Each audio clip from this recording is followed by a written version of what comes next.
because my older sister told me that when I was born, as soon as I came out of my mom's, vagina, she was holding me and said, this little baby is going to marry her uncle, which is the guy that my dad put on my list.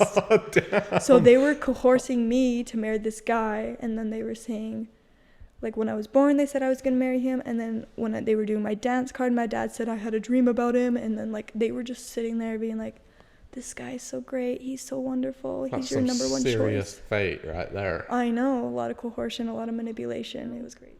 And my dad is the one who birthed the baby because my midwife didn't make it. And the thing that was crazy, on my last wedding, I was like, I'm done getting married. It was crazy because I started out with, like, being 100 pounds, and I gained to 200 pounds. Damn. Yeah. It was insane. Welcome, everybody. This is the Jaden Jeffs podcast. Today we have Cathrine Nichols with us. She grew up in the order, or the Kingston Group, based right here in Salt Lake or this area, Davis County, wherever. Mm-hmm. Do you have anything you want to say? Introduce yourself before we get going. Yeah, my name is Cathrine Nichols. I came from a polygamist cult called the Kingstons or the Order, and my dad had 11 wives, now has 7, and I'm the granddaughter of Paul Kingston. What happened to the other wives? He had 11. So a few passed and a few have left him. Okay. Mm-hmm. Do you want to pull that mic barely closer to you? Yeah, is that better? Yeah. Perfect. Gotta have the audience really hooked. I'm just kidding. Yeah. Some of them passed away and some of them left. Yes. But not your mother. No, my mother's still with my father. Okay. Well, why don't you tell us a little bit about your childhood growing up? So right now you're 21, mm-hmm. right? Okay. So you grew up right here in the Salt Lake Valley area. How was your childhood? How was growing up? So I grew up in the West Valley area as a child. It was fun at the time, but it was a lot of manipulation looking back to it. What kind of, like... How many siblings does your mother have? Okay. Or children? So my mother is the 4th wife of my dad's, and she has 17 children, including me. So I have 16 siblings. I'm the 7th child. God damn. Yeah. 17. Holy shit. Yeah. That's the thing with the order. Everybody has, like, 10 plus kids. Like, if you say, I have 10 kids, everybody's like, wow, you could do better, Like, that's looked as low. Oh, my God. Yeah. 17. Goodness. Yeah. And then my Grandma Patty, she has 18 children, and one of them are Paul's my mom. wife. Yeah. So Paul Kingston and Patty Kingston are legally married, and they have 18 children, including my mom. Damn. That's just so crazy to me, because in the FLDS, if somebody had 10 kids, that was like getting close to the limit, I feel like. It's like about time to be done type of a deal. And some people, I think there was some cases where people had, 15 or something. Mm-hmm. But it wasn't real common. I feel like everybody that comes from the Kingstons, they're like, yeah, my mom had 17 kids. Like, holy shit. Yeah, that's so common. That is crazy. The reason why it's so common, though, is because everybody in the order are competing with each other on who can have the most kids. Like, they brag about it, like, oh, I have 12 kids. And then someone's like, you have 12? I have 15. So, like, they're always trying to one-up each other on having children. And that's why they all have so many kids. Yeah. Mm-hmm. How closely related is your father and mother? Because your mother's Paul Kingston's daughter, right? Mm-hmm. How closely related is your parents? So Paul Kingston is the leader of the order, right? My dad, Jason Kingston, is the leader of the order's brother. So my dad is the youngest of 9 children, and Paul Kingston is in that lineup of 9 children. So my dad and my grandpa are full siblings, full brothers. So my grandpa Yeah, my dad's my great uncle, pretty much. Damn. My grandpa. That's also crazy. Yeah. Wow. I'm trying to wrap my head around that. No, it's gross to think about because I'm like, I married my uncle in the order. So the fact that my mom also married her uncle, so my child, his dad is his uncle, and my dad is his great, great, great uncle. So it's like, Yeah, what? guys, we have a lot to unpack here. Because when you came over, I didn't even realize you had been married and had a child. Yeah. I hope you don't mind if I say that. No, it's okay. Yeah, yeah. You're good.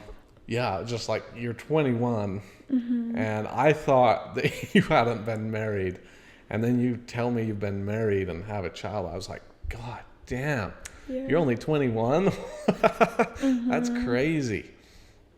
So, you grow up. How's your childhood, early life? You said it was a little bit fun.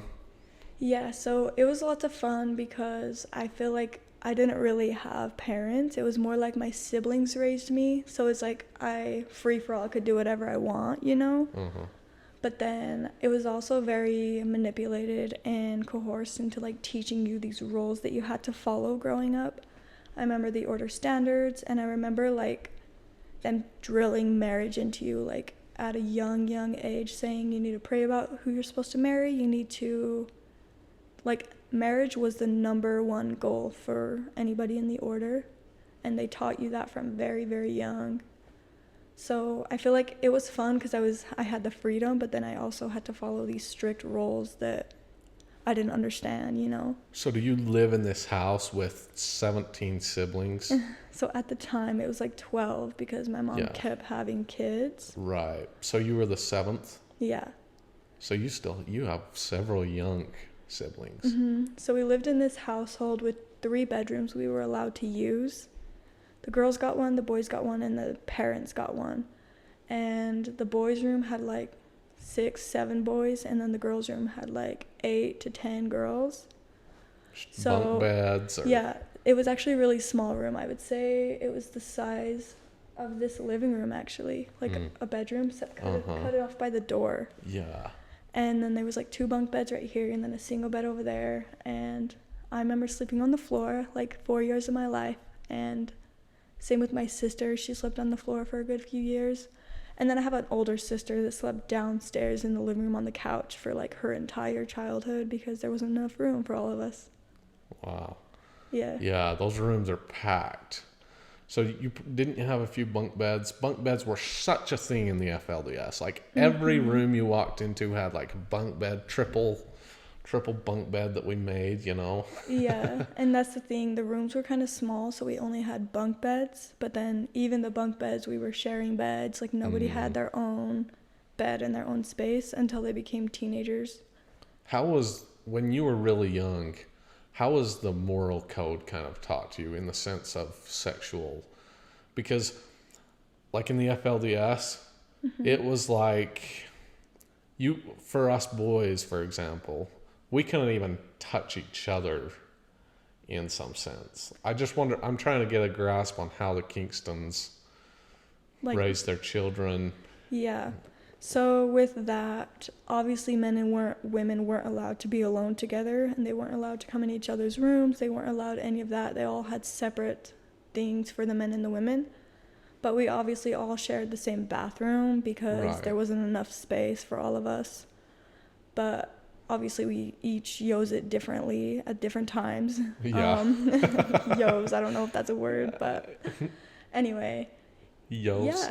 We use it differently. Is that like Kingston slang? Yeah, something like that. We make up our own dictionary. We actually have our own dictionary in the order, yeah. Wow. I remember when the Greens joined, they had to take the dictionary and study that so they knew what we were talking about. Really? Yeah. Damn. Like when somebody got pregnant, they say, I started out.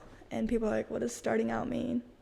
That means they just started out to be pregnant, you know? Really? Yeah. Wow. They have their own lingo. Huh. That's wild. Yeah. So the bathroom was always a problem in the morning. Yeah. Oh, yeah. Someone's showering, someone's trying to do their makeup. Like, it was a lot. Yeah, welcome to polygamous families. I feel like that's how it is in every polygamous family. The bathroom is a problem. Yeah. until you make a whole bunch of them. I know. It's like literally we had 3 people using the bathroom, but it was like obviously the same gender. So like someone would be showering, someone would be taking a shit, someone would be doing their hair and and their makeup. It was funny. Yeah. Okay, and then you go to school. Oh yeah, so the sexual side, pretty much men and women aren't allowed to hug. They're not allowed to touch at all. The only contact they can make is through shaking hands when they introduce each other. But we're not allowed to talk. I remember getting in trouble so many times for talking to boys in high school.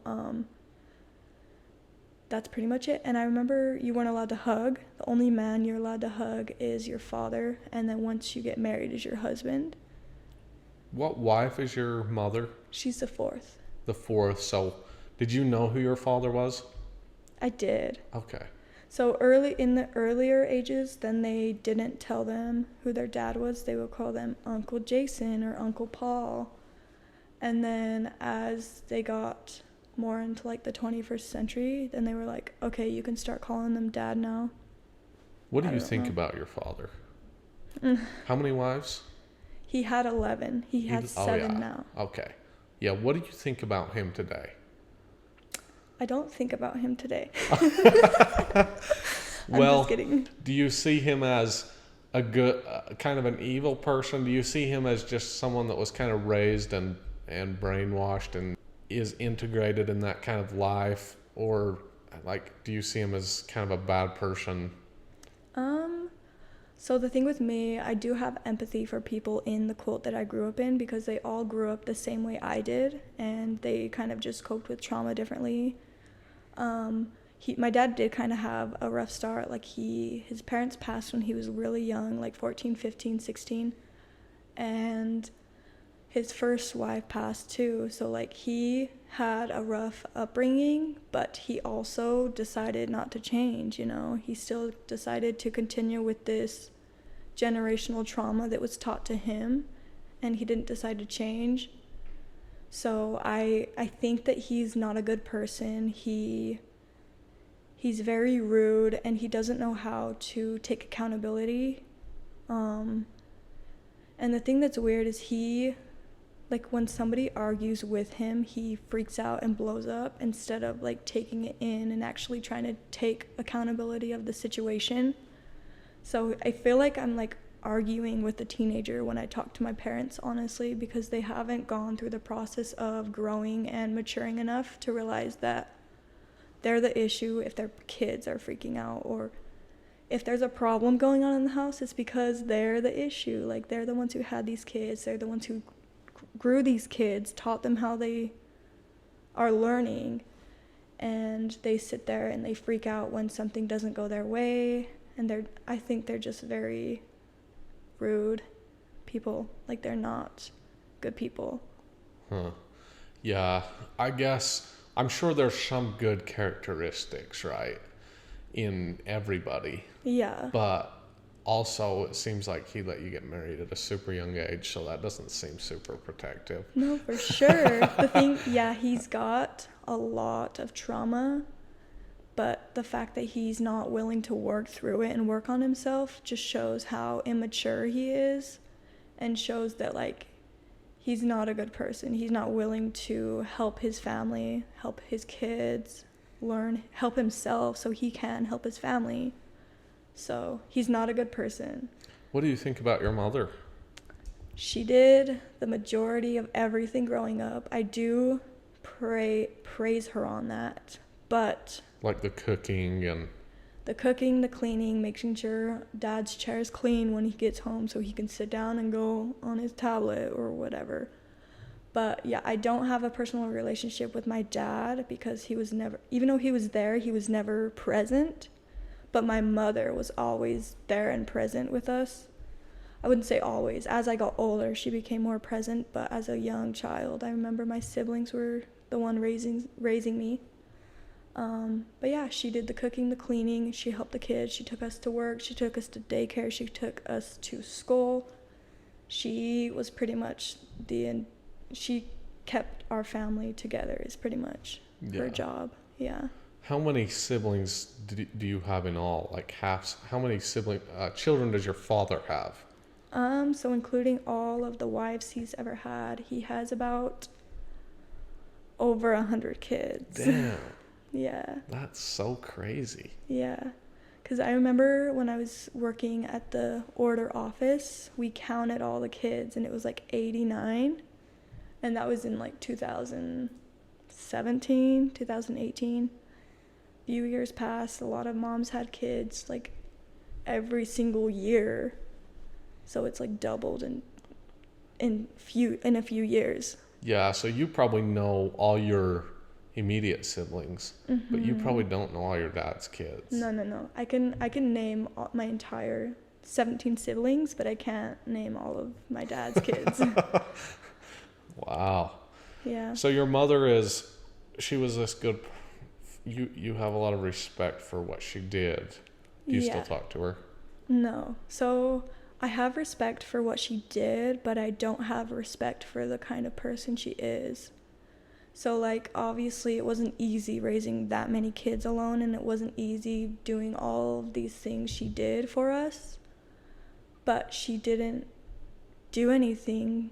Like, she didn't help us grow. She didn't care. Like, she tried to get us married off. Like me, I got married at 16, and she didn't care. She was encouraging that. So the fact that you would just give your little teenager away is that's not protective, and that's not what a mom does, you know? So I respect all of these chores and things she did for us, but I don't respect the kind of respect she has towards us, because she doesn't have any. Yeah. I wonder, do you think it's possible for a mother to have total respect for 17 children, or is that I'm just asking, like, is that a little bit too many where you're like, oh, can some of you guys just please leave? You know? Yeah, so I was kind of feeling that as I got older. She was like trying to push the older kids out because she had too many younger kids. And I remember at a very, very young age, I was a parent too. Like, I remember at like 12 years old, I was changing the diapers, I was making the bottles, I was taking the kids. Like, I was the parent at a very young age, and so were all my older siblings. So as soon as the younger kids were starting to grow up a little bit, then she was trying to kick the teenagers out so that the 10-year-olds can now change the diapers, do the bottles. So it was like too many things to handle at once that it did feel like she was trying to kick us out. Yeah. Yeah.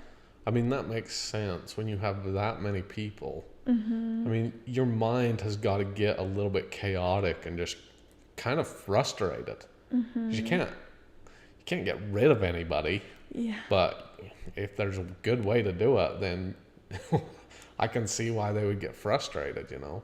Yeah. One thing I wanted to mention too is that we started buying our own things when we got a job. So, like, they weren't really parents after we got our own job. We started buying, I would say when I got my first job, I was 12, and my little sister got it at the same time as me. She's around 11. And as soon as we started working and making our own money, we had to purchase our own clothing, our own food, our own everything. So that's another thing that I don't really look up to my parents for either, because it's like you forced your children to grow up so fast because you were having so many kids, and you made your like little tiny kids start purchasing their own things to live their life. Like, yeah, we lived in a house and lived on a bed, but we still had to purchase our own clothes and our own food. And like, if we needed shoes, then it's like, hey, go get your money and go get yourself some shoes, you know? So that was the thing that I would never put it on my children, my own self. I wouldn't do that to them. Yeah, that is weird. It was not that way in the FLDS, you know. Yeah, how was it? Where, you know, when you turn 12, for me, I guess I never even dealt with money until I was 18. But yeah, it's just strange that they make you go start buying your. Yeah, but it's like there's so many people that they just can't keep up with it. So they have to start having you go work. They have to do something with all these kids. Yeah, so the reason they want so many children is because they always tell us in church, in Sunday school meeting, everything like that. They teach us that we're going to take over the entire world and the population. We're going to take over the world is what their goal is. And that's why they want to have so many kids so fast, because they're trying to take over the world is what their goal is.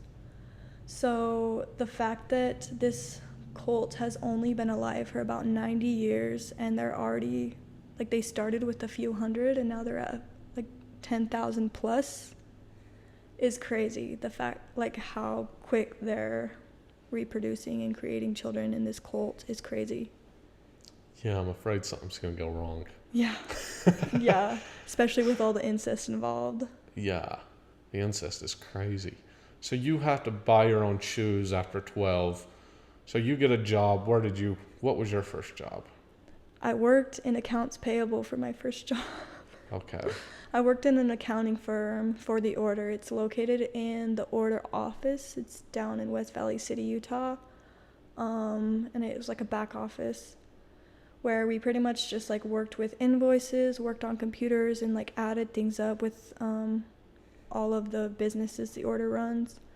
So we were keeping track of that. Was that exciting initially to you? Like, okay, I'm going to work now. Yeah, because they're like, they push you and manipulate you to think that it's so great to work for God's work. Like, you want to play a part in this great kingdom that we're building. Same with marriage. Like, you want to get married. That's your one goal in life, is to get married. So, like, they sit there and teach you from a young age that this is all you should do. This is all you should want. And then you kind of start to want and do that. So you have to buy your own shoes and clothes, but does the mother just go and buy the food?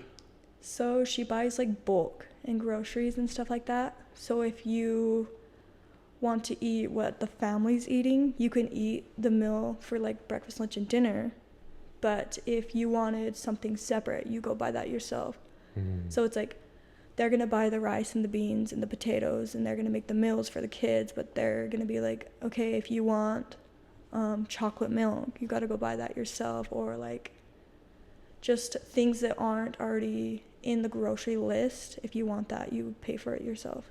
Yeah. Yeah. So you kind of look back on that as them kind of not caring, sort of. Yeah, it's like you didn't care. You were forced your kids to grow up. Like, that's something I would never do to my own kids, you know? Yeah. You get to be 12 years old, you get this job. What would you say the next kind of significant event in your life was? Sorry, can I use the restroom? Oh, yeah. Sorry. Yeah, Kathrine went to the restroom, but she bought me this beer. Cold Hard Mike's. Yeah, I feel like you bought the beer and we're hiding it. What? Oh, I'm hiding it? Yeah, you're not drinking it on the... That's fine. That's fine. I promise. I know. I'm just joking. But thanks for the beer, though. Okay, so you were 12 years old. What was the next significant kind of event in your mind or life, or even small thing that happened that you just really remember? I remember sneaking out. So in high school, I snuck out. That's kind of the next big event that I remember happening. And I think that's also why my parents tried to get me married off, because I was rebelling against the rules that they wanted me to follow. So they were like, get rid of her, quick. She's trying to leave, so let's get her stuck, you know? So you snuck out. Yeah. Tell me about this. So in high school, I was talking to these boys, and I was getting in trouble constantly for talking to boys. And yeah, pretty much we kept getting yelled at for talking to each other. So then we decided, let's sneak out, let's hang out at night so we don't get yelled at anymore. And then, so we snuck out. All we did, we talked. And then we got caught a week later because the boy I snuck out with ended up telling. Oh. And because he felt really guilty. He's like, oh, that was so bad. Why would we sneak out and talk? Like, that's horrible. Why would we do that? And then he went and told his mom, and then his mom told my mom, and they were just like, and then they grounded us, and there was like really, really strict rules that they put on us after that. And I remember, like, my mom slept in my own bed with me. They put cameras around the house. They like locked all the doors and put alarms on all the windows and doors. Like, they did it so severely that I felt like I need to get out of here now, because they're controlling me in a way. Were you? I was like 15. Okay. Yeah, 15. Why? What did you feel towards that boy? Were you like, dude, you gotta not feel guilty like that, dumbass? Did you feel guilty? Well, no, because I was like, I'm sent in meetings every week because I'm talking to boys in high school when I'm still going to school, I'm still doing my classes, but we're just talking in those classes and we're getting yelled at for it. So I was like, why do you feel guilty? You feel fine talking in person in front of everybody, but you don't feel fine talking at night, you know? So yeah, that was just something I was like, I don't know why he felt so guilty that he needed to tell on himself. Yeah. Do you think that the boys kind of in that group do you think they're more likely to be the one that feels guilty and tells rather than the girl? I think it's different with each family, because some families really, really drill it into their heads. And then some are kind of just more mellow, like, yeah, follow these rules. But if you break them, it's no big deal, you know? Mm-hmm. So with my family, they were like, follow these rules. And then they kind of started becoming more mellow as I got older. Were you going to the order school? Yeah. So Vanguard Academy is where I was going. It's a order high school, charter school. Where is it? It's in West Valley City, Utah. So we could go drive right past it. Oh yeah, you can drive in it. Actually, it's a public school because they have 1 or 2 outsiders in there. Oh, I should go over there with my camera. Mm-hmm. Do it. It's actually not illegal. It's public. Go ahead and walk on the property and everything.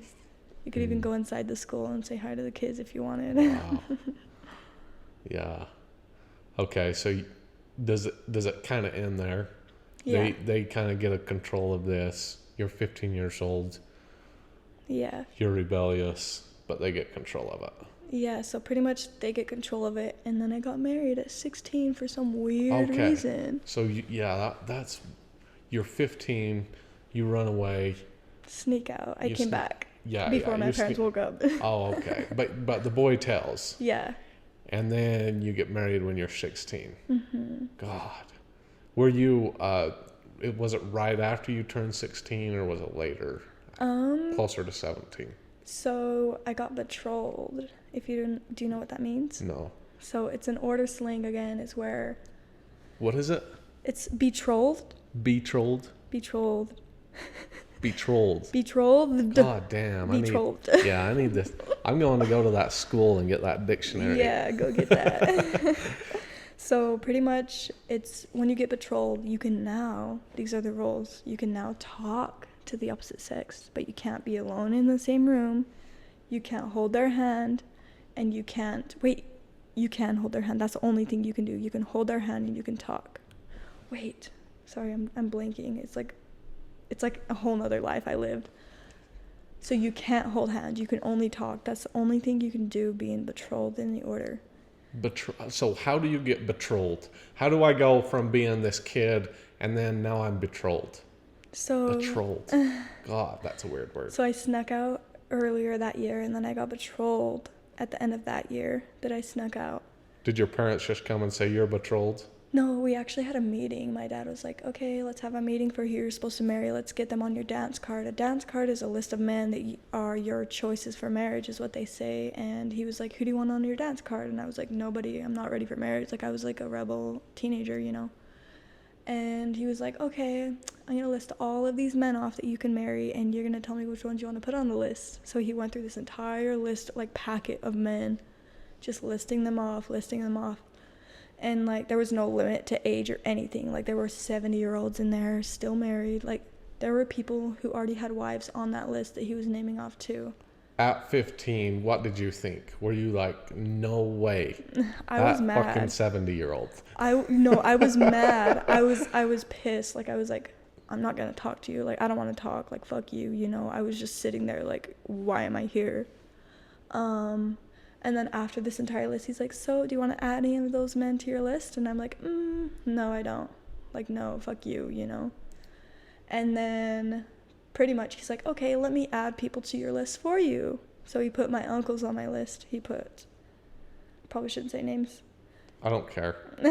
As long as it's not like, you know, anything crazy where they could sue us. I don't give a shit. I'm just going to say my younger uncle and my older uncle he put on my list. So you didn't, at this time, you were like, you know, I don't want to think about marriage. I don't want to. Yeah. I don't want to talk about it with you.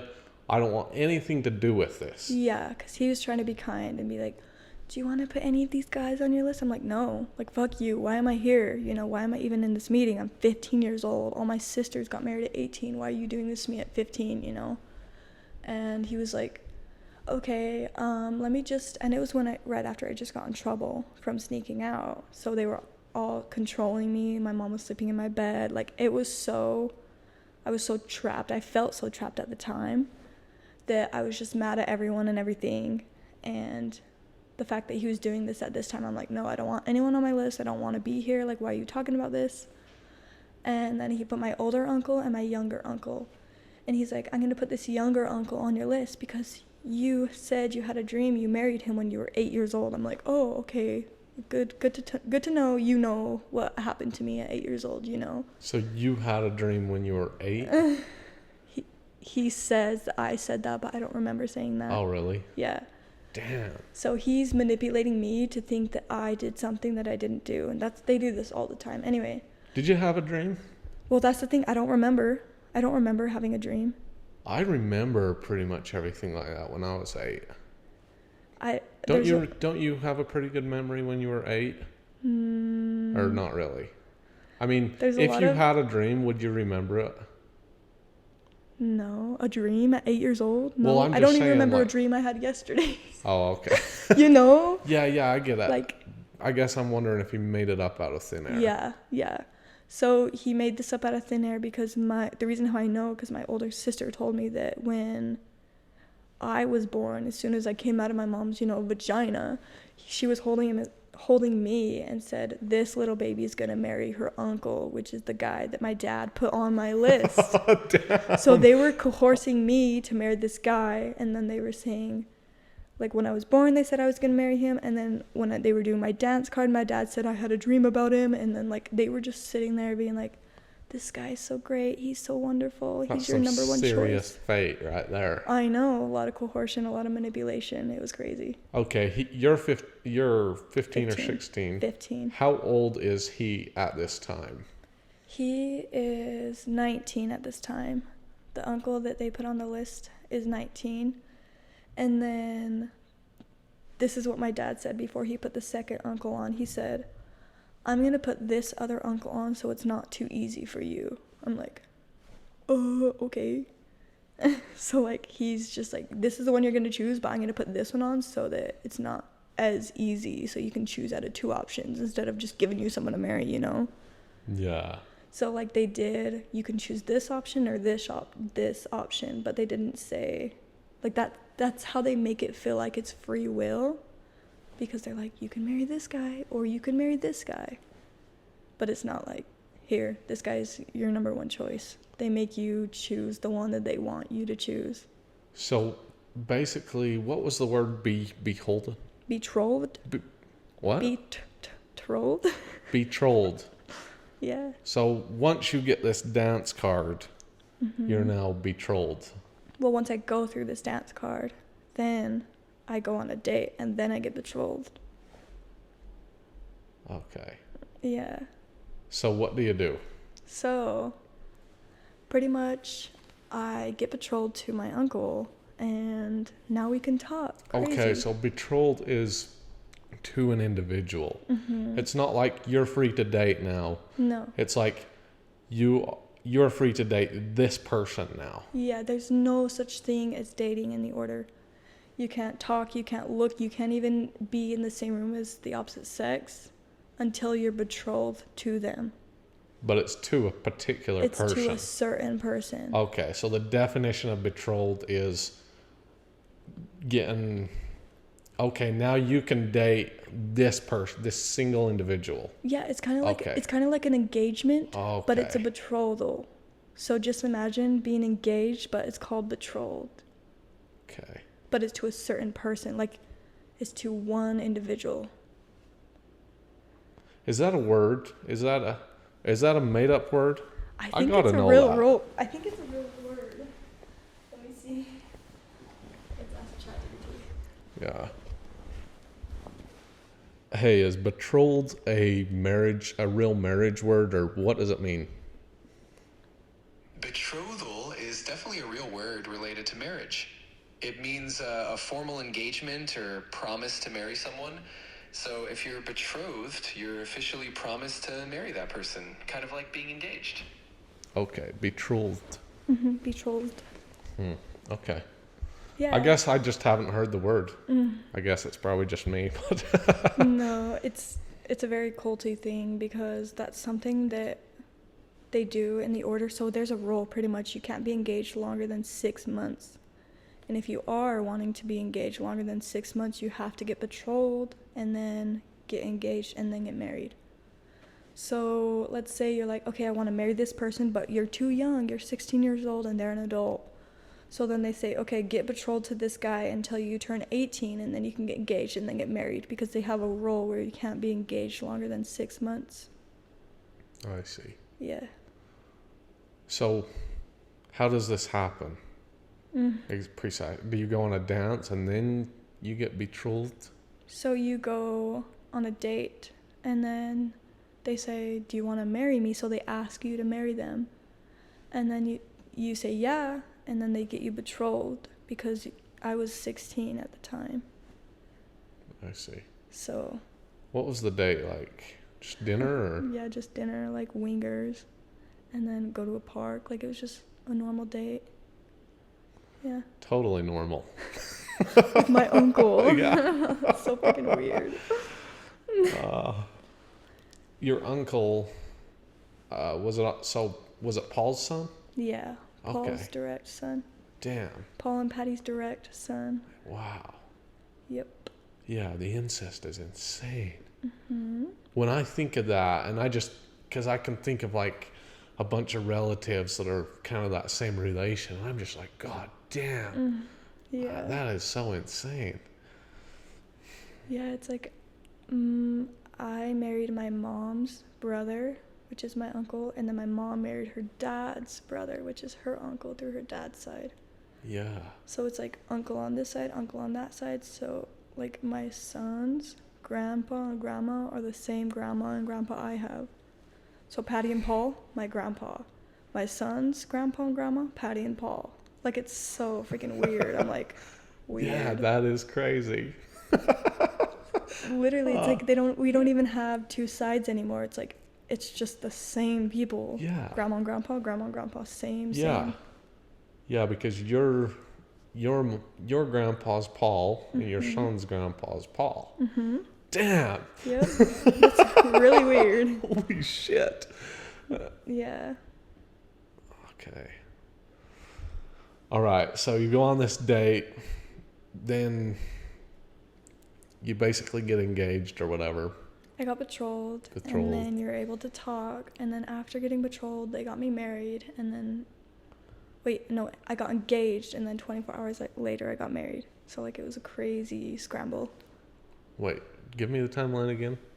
So I was betrothed for like 3 months, and then I got engaged. And what do you do in that time? You just go on a few dates on the weekend. You talk, yeah. You're not able to go anywhere alone. So even if you were to go on a date, you'd have to have a sibling with you or a parent with you.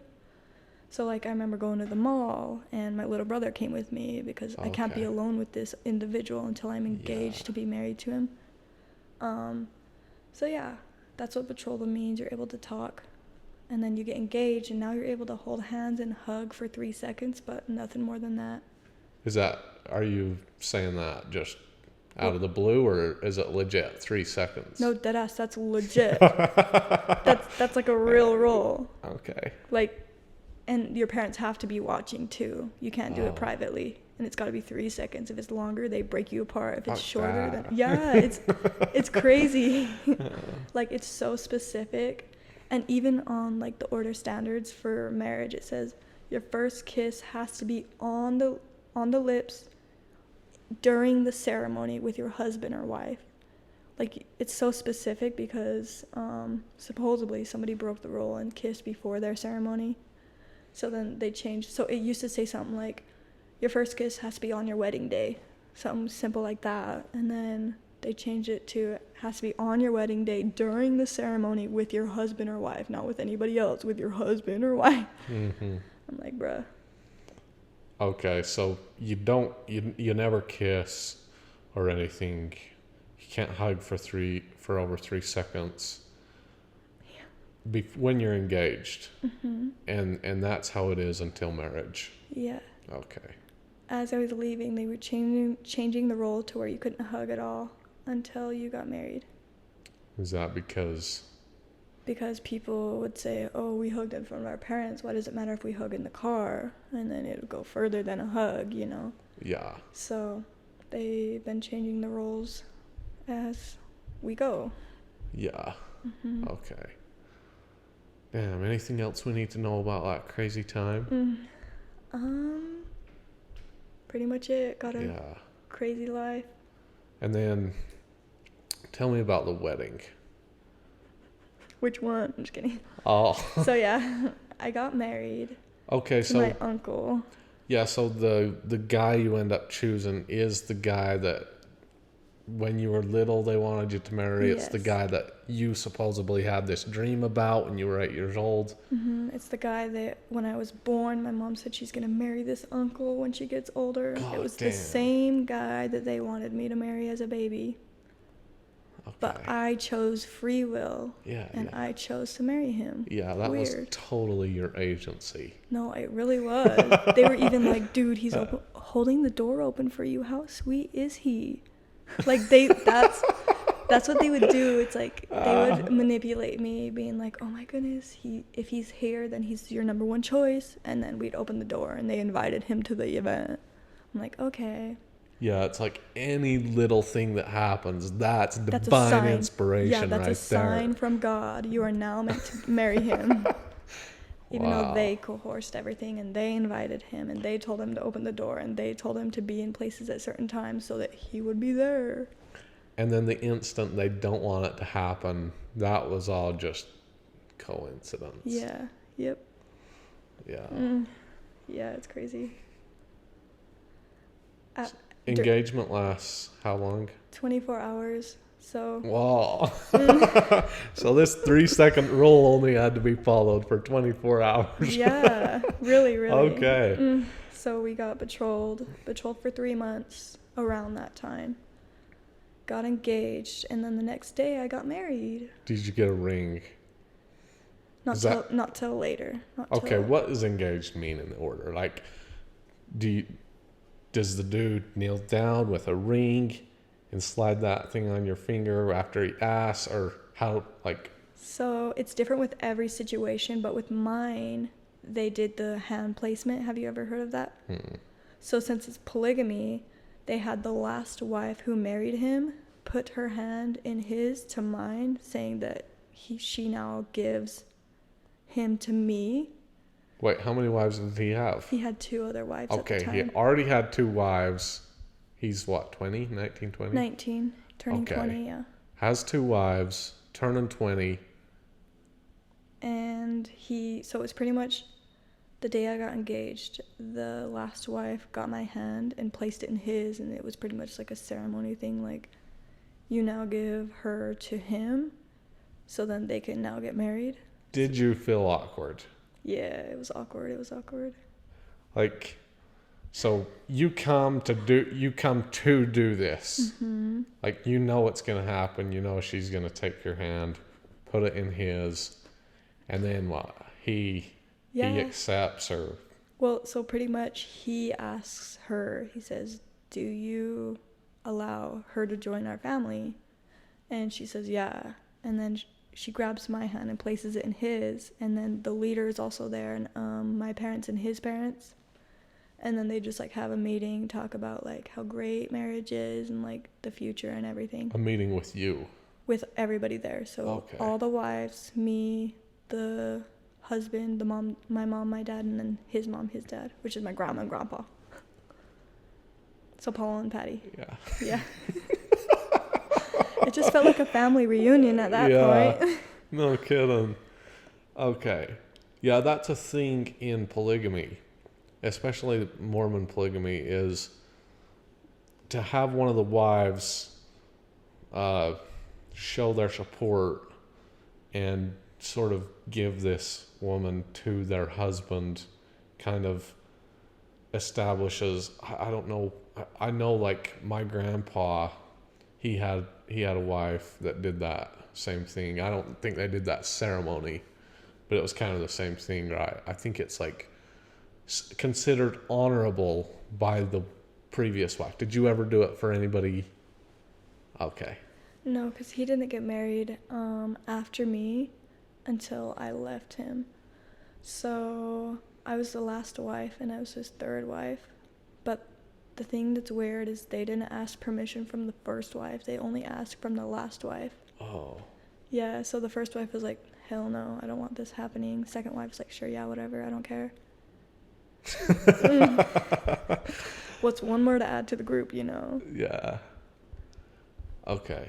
How does this wedding go down?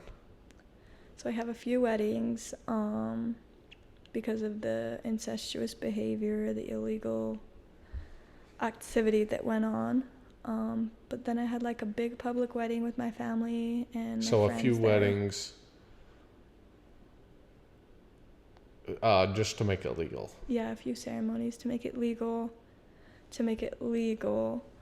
And then and then I had my final ceremony. And the thing that was crazy, on my last wedding, I was like, I'm done getting married. Yeah, so I know the audience is going to have a lot of questions about this, and that's okay, right? Yeah. But what can we say? We can say I had a few weddings, but I'm not going to go into detail for legal reasons, and that's pretty much it. Yeah, and maybe at some point you can. Yeah, okay. As soon as it's all over and done with, I can talk about whatever I want. Okay. Yeah. All right. Yeah. Sounds good. All right, so how's married life? Not married anymore, so I don't know how that is. I mean, how was it? Yeah, like you get married, you're 16. Mm-hmm. What happens then? So is it time to have a kid? Yeah. So I got pregnant a month after I got married, and I moved out of my mom's house a few months after I got married. So I moved out at 16, got pregnant at 16, and moved into a basement apartment underneath my mom's house. And then... Were you by yourself or...? Yeah, it was just me and my ex. And he would just come and go. You know, he had other wives, living his own life. I was living my own. How did you feel? I hated it. I really, really hated it. Anytime he came over, I was like, leave. Were you? Yeah. Were you in love or...? No, the thing that's weird is I never really felt love until after leaving the cult. So, like, I have felt real love out here, but I've never felt real love from my past exes or, like, my parents. That I don't feel like that's love. Like, that's conditional love, and that's not love in my eyes. Yeah. Yeah. Okay. It felt like a significant other that you're kind of trying to coexist with, if that makes sense. So it's like a friend that's coming over every now and then. Once you got pregnant, or what do they call it? Started out. Once you started out, yeah. Did your dad and mom kind of feel like, okay, we got it. We got this problem solved. Yeah. We got this girl under control. Mm-hmm. She's not out seeing boys anymore. She's married now.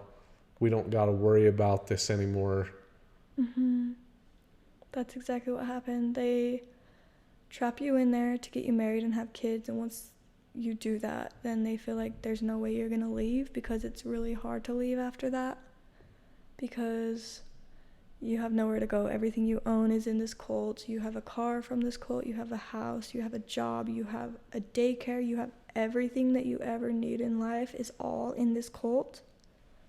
So if you try to do it with a kid, that's even more challenging, because some people even leave and they're homeless for a minute and then they find their way. But yeah, I still decided that's what I wanted to do. I don't care how hard it's gonna be. I would rather leave and have the freedom than stay and live someone else's life. So you were living by yourself, you get pregnant, then you have your child.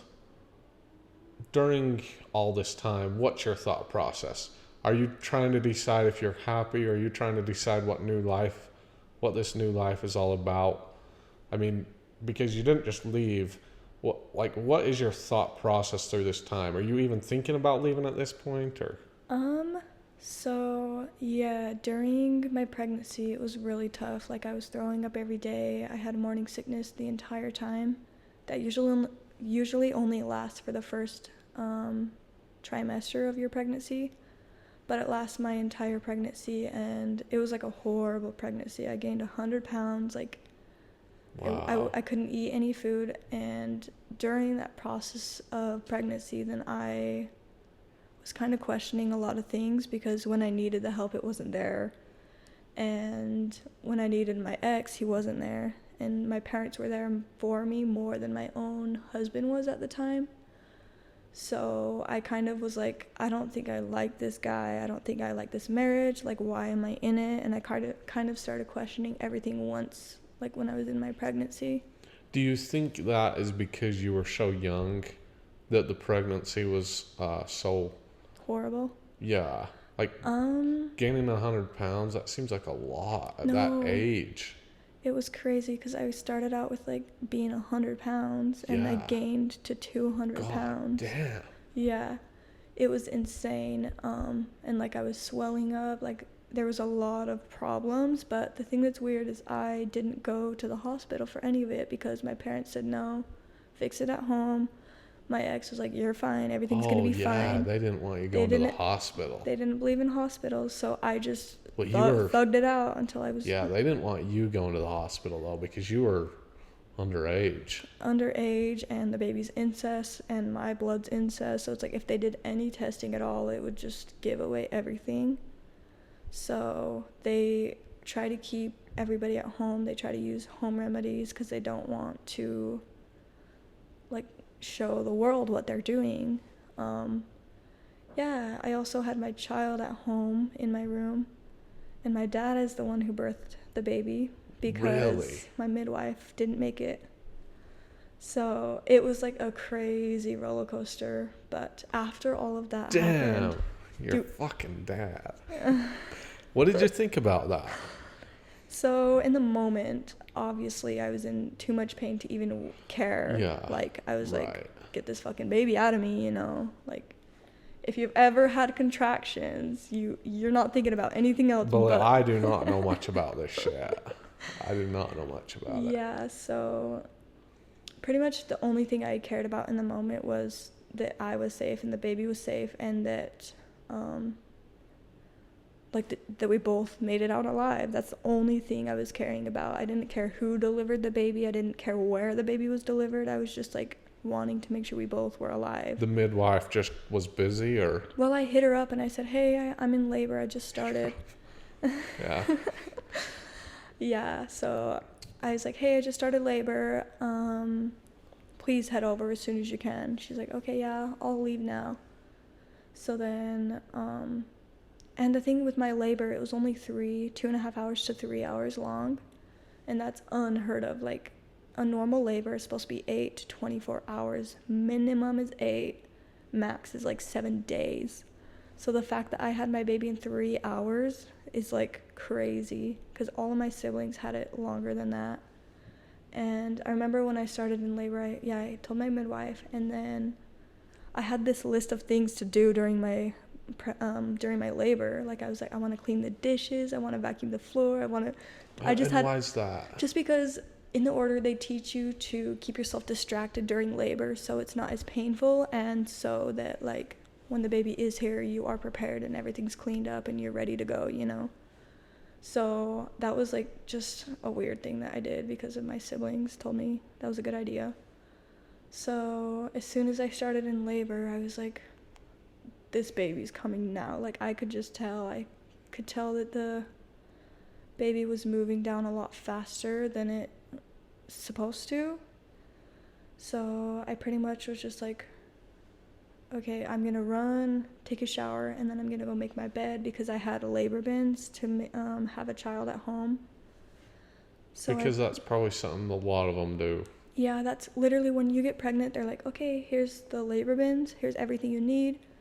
You can either purchase them from this lady or you can go buy everything at the store yourself. So that's like the process of having a baby in the order is to get the labor bin so you're ready to have a baby at home.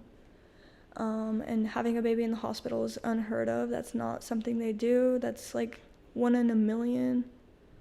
Well, especially you. They didn't want you. I can see why they didn't want you. You're, 16, 17? Yeah. Of course they don't want you to go to the hospital. Yeah. And they didn't want my parents and But my uncle there. Yeah, it's crazy they didn't kind of give it more attention, you know, to make sure you were well taken care of. Yeah, it was horrible. Like, I told everybody I was in labor. Nobody did anything about it. So I pretty much was having this baby alone.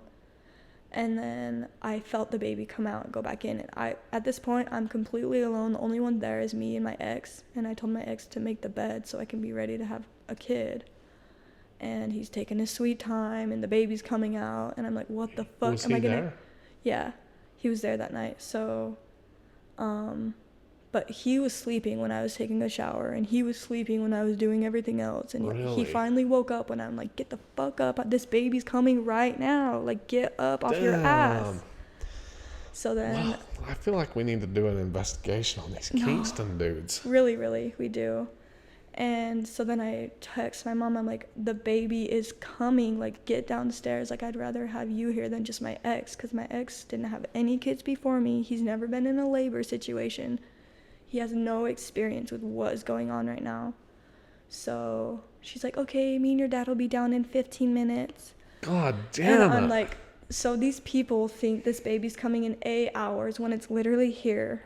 And they're just taking their sweet time. My midwife is still not here. My parents taking their sweet time. They'll be down in 15 minutes. My ex sleeping his fucking ass on the bed. I have to yell at him to get the fucking bed put together. And mind you, I can't do shit. I'm in labor. Like, my contractions went from 1 to 100. I literally am in so much pain. And finally my parents get down there, and I was on my birthing ball, and my ex was still making the bed, and my dad was like, okay, you can lay down, I'll check you. Because he's had multiple babies, and he's birthed my mom's kids. Like, he birthed me, so he has experience in it, but he's not a doctor. Right. So I lay down, he checks me, he's like, oh, the baby's here pretty much. Like, you can have it in the next 10 minutes. And I'm like, okay, like, that's fucking crazy. Yeah. So then I pushed this baby out in the next few minutes, and my dad delivered my child. My ex didn't do shit. He put the bed together with me, and then my mom was also there. So they helped me have this baby, but they took forever to get there, and nobody made sure that we were okay. Like, it was just a fucking crazy roller coaster. And then as soon as the baby was there, I text my midwife. I'm like, so the baby's here. You don't need to head over. And she's like, okay, I'll turn around. I'm like, wait, so you're so dumb. Why are you saying you're on your way when you're not? Like, you would have been here by now, because I told you 3 hours ago that this baby was coming, and you're not here yet. So the fact that you're like, oh, I'll turn around, like, you're not even in the car. So she never showed up. My dad birthed my child, and yeah, I had him in a basement apartment in Sandy, Utah. Damn. What is the mindset of your ex in that situation? It seems like a serious lack of care in the care world. and love in any way. Yeah, it felt like that. It felt like nobody gave a fuck. It felt like I was gonna have this baby alone. It felt like just, I don't know, like you hear about those old stories of like people just randomly giving birth on their bathroom floor because they didn't know the baby was coming. It felt kind of like that, where nobody was there, nobody cared, nobody gave a fuck. Like I was just gonna have that baby on my own. And the fact that my parents came down 10 minutes before my baby was born is crazy. Yeah. So it's like, duh. And I was doing all this as a 17-year-old. Like I was a little girl, teenager. And that's honestly a big thing that opened my eyes too. I was like, there's no way this is God's place if this is how they treat their women and their children. And yeah, I even had complications. The placenta was stuck after the baby came out.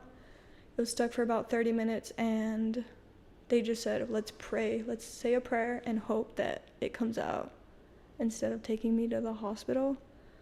So like, I don't know, they didn't give a fuck about me. They were like, if she dies, she dies. Like, if she hemorrhages, there's nothing we can do about it. She's just gonna die, you know?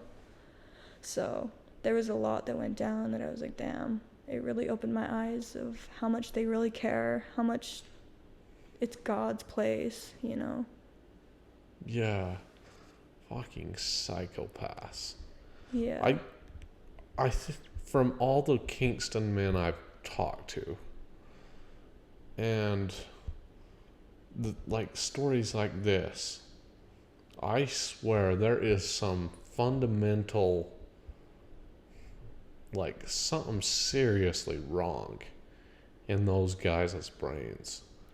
Mm-hmm. And I don't know if it's like being so dang entitled because that dude's 19 and he has 3 wives, and that's how he's treating you. Like, what the fuck? Yeah. I don't know.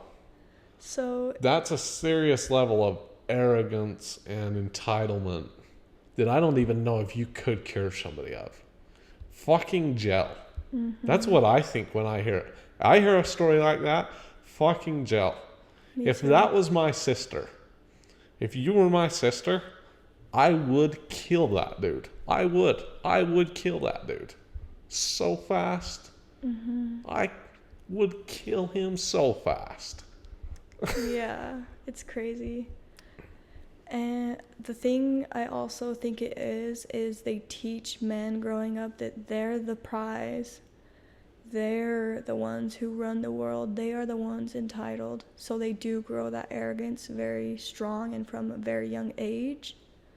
So, and like even I had that arrogance because I was in the order. I was a part of the kingdom of God. I was Paul's granddaughter. Yeah. So I'm better than all y'all, you know. I had a little bit of that. So the fact that I carried that, the men carried like 10 times of what I had going on. Yeah. I'm trying to understand why. I think for one, it's just super unhealthy to give that young of a boy 3 wives. Yeah. Without him having some serious battle kind of experience, because I don't know, even like my dad, I do not think he would have ever let something like that. Like, if one of his wives was anywhere close, he would have had plenty of people around to make sure everything went okay. Yeah. And I'm not saying he's a good person or he's better than them or anything, but from my experience in the FLDS, those kind of things were not taken lightly like that. It was serious business, and I truly just am astounded, and I think there's something fundamentally broken that could only be fixed by like prison time or something in a brain like that, where you've been entitled from when you were really young, and then you get given these wives when you're, and you don't have to, and you don't have to do any work for them. Mm-hmm. You know, and the pressure of responsibility to take care of people isn't really put on you. You don't have to, earn some money and show that you can take care of yourself and them before they choose you. Mm-hmm. They just are kind of given to you. Yeah. I don't know. I think there's some level of arrogance in that situation. I'm just trying to think, of how stupid you have to be to have your wife having a kid and just kind of chilling. And hell, I mean, if that was me, I would be like calling the midwife 100 times or something. I don't know.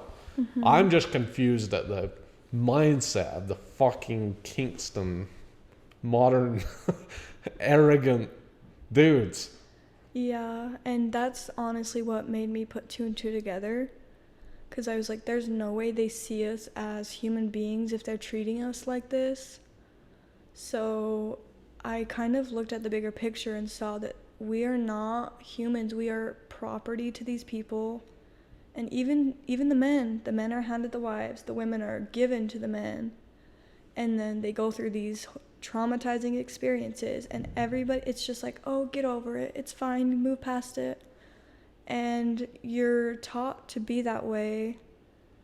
And that's what made me realize that everybody in there is just property. We're all just there to create life for this greater purpose in building the kingdom of God. Like, we're not really human beings. We don't have our rights. We don't have the option to go to the hospital. We don't have the option to do the things we want to do. We're just here living the way the leader wants us to live so we can build our kingdom of God on earth.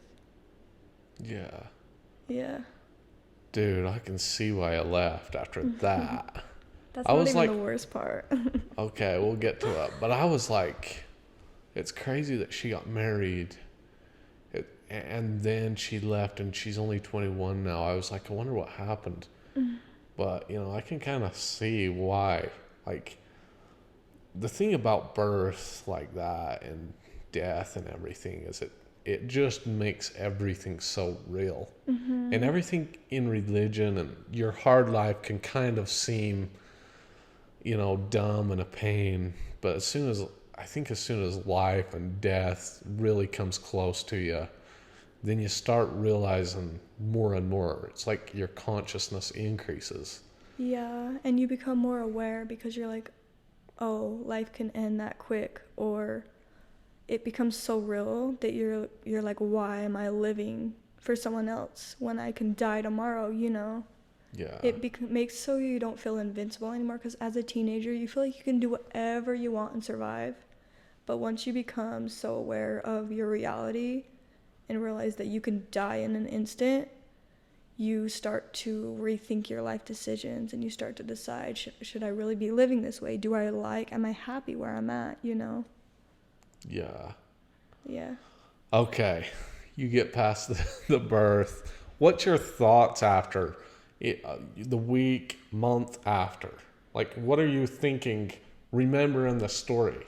So, yeah, I like how you say remembering the story, because it's different from everybody's perspective. Like, there could be one event that happens that 20 people watch, but these 20 people all have different stories to tell because they're telling it how they resonate with the story. So, with my birth, I remember when I got pregnant, then I was like, I don't want this kid. I'm really young. Like, I was kind of against the pregnancy. And then my ex was like, I'll be there for you no matter what. Like, I'll take care of this kid if you don't want to take care of it, Like, I'll be there every step of the way is what he promised. And then when I had the baby, he went to work the next day. Mm-hmm. And I was left alone with this baby. So, like, quick, I realized that, oh shit, this guy's not going to do anything to help me. So I got to figure this shit out alone. Like, the fact that I just went through this entire, like, traumatizing labor, and I'm, like, literally, like, I almost died, like, I almost passed out because of, like, all the blood loss and everything. So I was, like, in a drowsy state. Like, I felt like I was on drugs or alcohol, and I didn't really know what to think. I was like, why would this guy who promised me the world with this kid just walk away, So that's when I quickly realized it wasn't really love. It was just a manipulation game where he wanted me to do what he wanted me to do. And I quickly woke up from it and realized that my life was going to be like my mom's.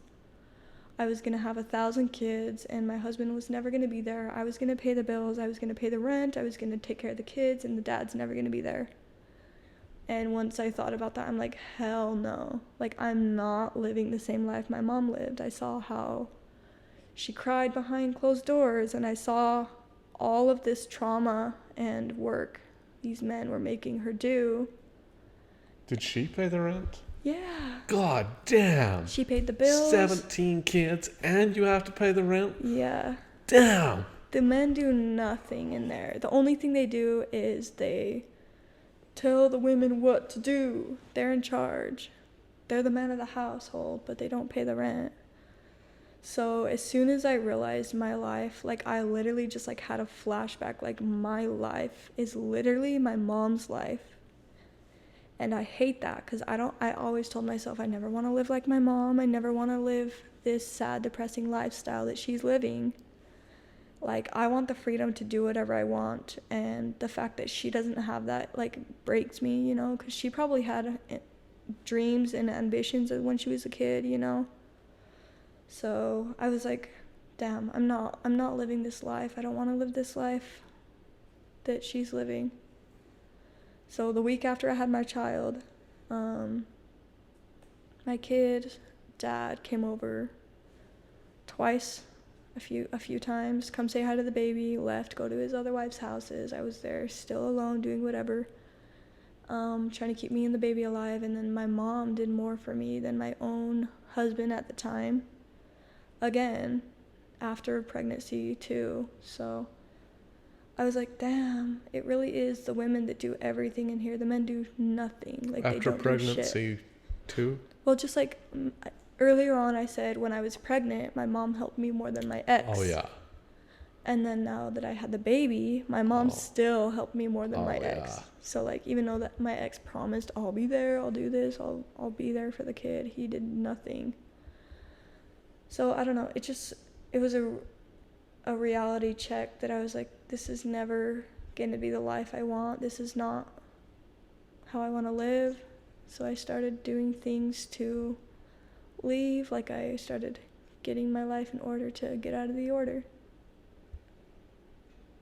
It does seem like the Kingston Group is, not only do they control the women, but they make them do a lot of the work, which is kind of crazy, because you'll see in a lot of groups where they're quite controlling of the women, but a lot of times they'll take care of them to some degree, at least. Maybe not emotionally or anything, but they'll, like, physical needs will be taken care of. It's crazy that the Kingstons almost like make the women take care of their own physical needs as well as tell them everything to do. Yeah. Yeah. And they make you think that that's what you want to do. That's the thing. It's not like, it's weird. They manipulate you so well. They make you think that this is what you want to do. That got really loud. Okay, we're good. Okay, so you're thinking about, this changes your mind more, right? Yeah. And now you know you want to leave. You're like, I want to leave.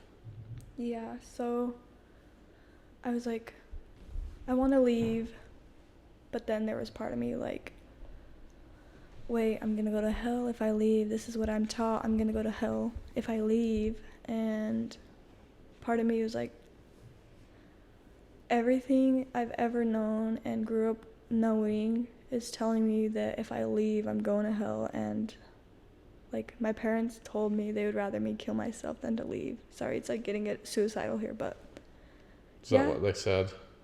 Yep, they told us, they said it would be better for you to never be born or unalive yourself than it would be to leave this cult, because you're pretty much saying no to God's kingdom, you know? And they were like, we're the only place that's gonna make it to heaven, like every cult says. Yeah. So yeah, like, you're going through these this mind process of like, I hate my life, I hate how I'm living, I hate how it's my responsibility to take care of this kid alone and pay the bills alone and buy the groceries alone. And like, even when I would ask my ex, I was like, you're gonna pay rent this month, and he was like, why? Like, he was like, why? Like, why do I have to do this? I'm like, are you kidding me? You're living in the house, you have a child with me, and I pay for everything, and you can't even step up this month to pay rent. Like, he's complaining, acting like he's the prize, he's the princess. Why does he have to pay? So like, I just got sick and tired of like having to ask for the help. Like, why can't you just step in when you see something that needs done? Why can't you just do it, you know? So I'm like, you know what, I'm gonna leave this place, because there's no way I'm gonna be happy here. And then I got pregnant again, and then I lost the baby, and then I got pregnant again, and this baby we aborted because of the genetic testing. Really? Yeah. Damn. So is this your choice? no.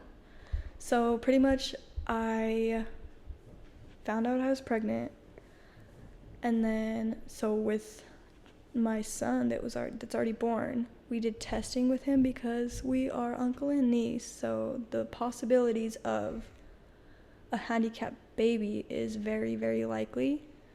So we actually did testing on this baby that I got pregnant with a third time, and we found out it was not a healthy child because of the incest involved. So we decided to abort that baby. But before this abortion, then we had a meeting with the leader of the order, Paul Kingston. And pretty much he pulled out an entire whiteboard. Like, it was like this test subject. He was like teaching me what to do. So he's like, here's what happens if you kill the baby, and here's what happens if you keep the baby. Some people kill, some people keep. It's fine. Do this, do that, whatever. And no, deadass, he was like, so if you keep the baby, this is, he even named women in the order. He said their names. He's like, this woman has 8 kids, but she had 12 pregnancies. And the fact that she's able to have 8 kids is because she got rid of the unhealthy ones. So she's able to have more family, more money, more time with her children, because she doesn't have handicapped kids to care about. But this side, if you decide to keep them, and he names a woman, a woman in the order, and he says, this woman has 2 kids, and the reason why she only has 2 kids is because she decided to keep the handicapped ones. So if you want to have more kids faster, you get rid of them. And if you want to have, like, if you don't want to get rid of them, then you'll have pretty much less kids, more medical bills, more stress, more mental health problems. Like, pretty much just gave me a list of the good and the pros and cons of each situation. And he was like, okay, so what do you want to do? And I'm like, first off, I'm a teenager still. Second off, like, the fact that I'm even in this situation to where you guys got me married to my uncle, so now I have to decide about this baby that's so genetically messed up because we're so dang related. Yep. The fact that you guys put me in this situation as a teenager and expect me to make these decisions that I had no idea genetics could do this kind of thing, because I was little. I didn't know. Yeah. So, yeah, they were like, it's going to be really great if you kill it, and it's going to be really bad if you don't. So I'm like, okay, you know what? Let's get an abortion. So I made the final decision to do it. Uh-huh. But after this big, long hour-and-a-half meeting with Paul Kingston, the leader, of telling me the pros and cons of what not to do, you know. So, yeah, and then after I got the abortion, I was like, there's no way in hell this place is good. Like, we were taught as little kids that abortions are bad, you should never get them, like, that's literally the root of all evil, like, if you do that, you're going to hell.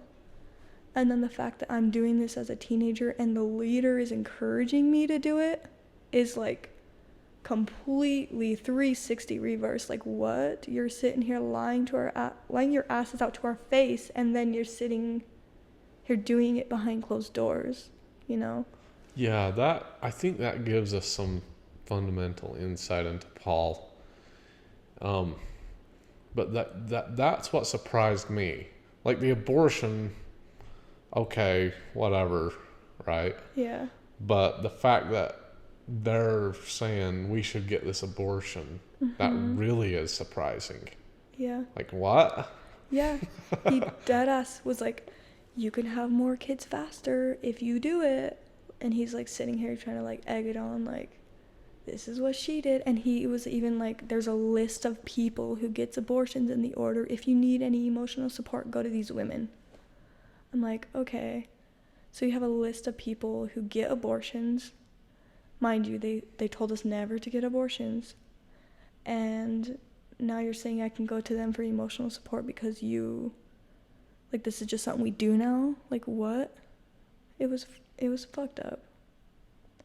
So literally a month after I got my abortion, I quit my job, ran away, got a place, got a car, got a house, got a daycare, got everything figured out within like a 1.5 to 2 years worth of time to get my ass out of there. Like, I was like, hell no, this place is horrible. There's no way they're God's people, with the way they treat people, with the way they're lying their asses off. Like, teach us no abortions, it's horrible, you're gonna go to hell. And then all of a sudden, oh, now you can do abortions because the leader said you can, you know? But yeah. Okay, so the abortion is, after the abortion is when you were kind of like, I'm out of here. Yeah. Because this whole moral code is just bullshit. Yeah. Yeah. No, real. Once it like every time something bad happened, I was like, maybe it was just a coincidence. Maybe it's just this. Maybe I'm just overthinking. Maybe I'm going crazy. Maybe, like, I deadass thought I was going crazy. Like, I was like, am I the only one freaking out? Like, why does this feel so uneasy, you know? Like, this life is not normal. This is not how life is supposed to be. But then every time I would talk to my siblings or my parents, they'd be like, you're just overthinking, it's not a big deal, just put it on the shelf. Like, they would always fucking say that stupid saying. Like, if you don't understand something, put it on the shelf. Yeah. If you don't understand it, put it on the shelf. Like, bro, why? Why can't I dig in deeper, understand why I don't understand, you know? Yeah. Fuck those Mormon shelves. Yeah. They all have them. Every fundamentalist, LDS, fucking all have these big, massive fucking shelves. Yeah, it's like, oh, you don't understand why we told you to do this? Okay, put it on the shelf. Like, why? Why can't we dig deeper and understand why we can't do that, you know? Yes. So, yeah, the abortion was the final straw. I finally was like, okay, fuck this place. I'm getting a divorce. I'm getting out of here. Like, there's no way this is a good place. Like, I feel like the root to all of this kind of started when I stopped respecting my father, though. Because as soon as you lose respect for the only people in your life that people told you to respect, you kind of just fall away from them, you know? Because, like, I remember the first time I caught my dad lying in, like, 4K, he deadass was like, if you leave, he was like, if you leave, you're going to, there's no one that's ever going to love you. You're going to find horrible people out there. Like, nobody out in the world is going to take as good care of you as your only family.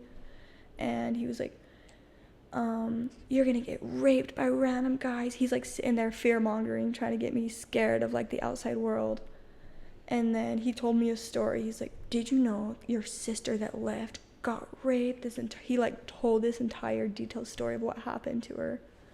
And the next day I called her and I said, hey, did this happen? She's like, hell no. Dad is fucking lying. Your dad is lying. Like, and I was like, that's crazy. The fact that he had this whole detailed story of what happened. And then I went to the direct source and found out that that did not happen at all whatsoever. I was like, this guy's a fucking liar. He's been lying his whole life. There's no way this is the only lie he's ever told, you know? And the fact that he knew so much detail about this story that never happened, and he knew so much, like, he knew so well of how to manipulate you to be like, oh shit, maybe I shouldn't do this because something bad might happen, you know? So that was the big thing, and that happened as a teenager before I got married. But that was the big thing of, like... Oh, really? Mm-hmm. You caught your dad lying in 4K? No, literally. I caught him lying in 4K. Those Kingston dudes are weird. Yeah. God, the more I think about this, the more I'm glad I'm just not there, you know? Yeah. I'm glad you're not there, too. I'm really glad I'm not there. What was, like, did you guys have any rules, like, order standards, FLDS standards, like, anything like that? Oh, I don't even know. I'm trying to think after all this story I've heard about this insane marriage and abortion and everything. It's insane. Yeah, we had a lot of rules and stuff, but they were more just, I don't know. So,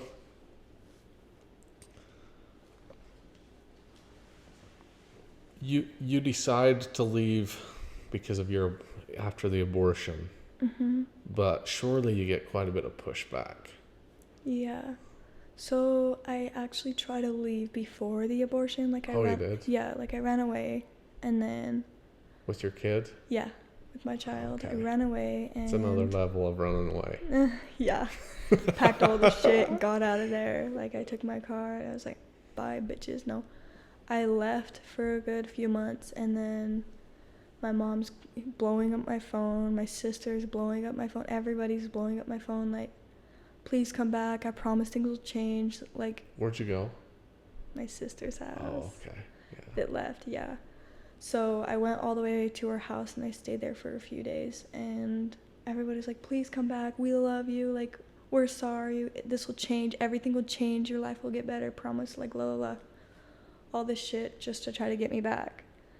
So then I came back, and that's when I got pregnant again. Oh.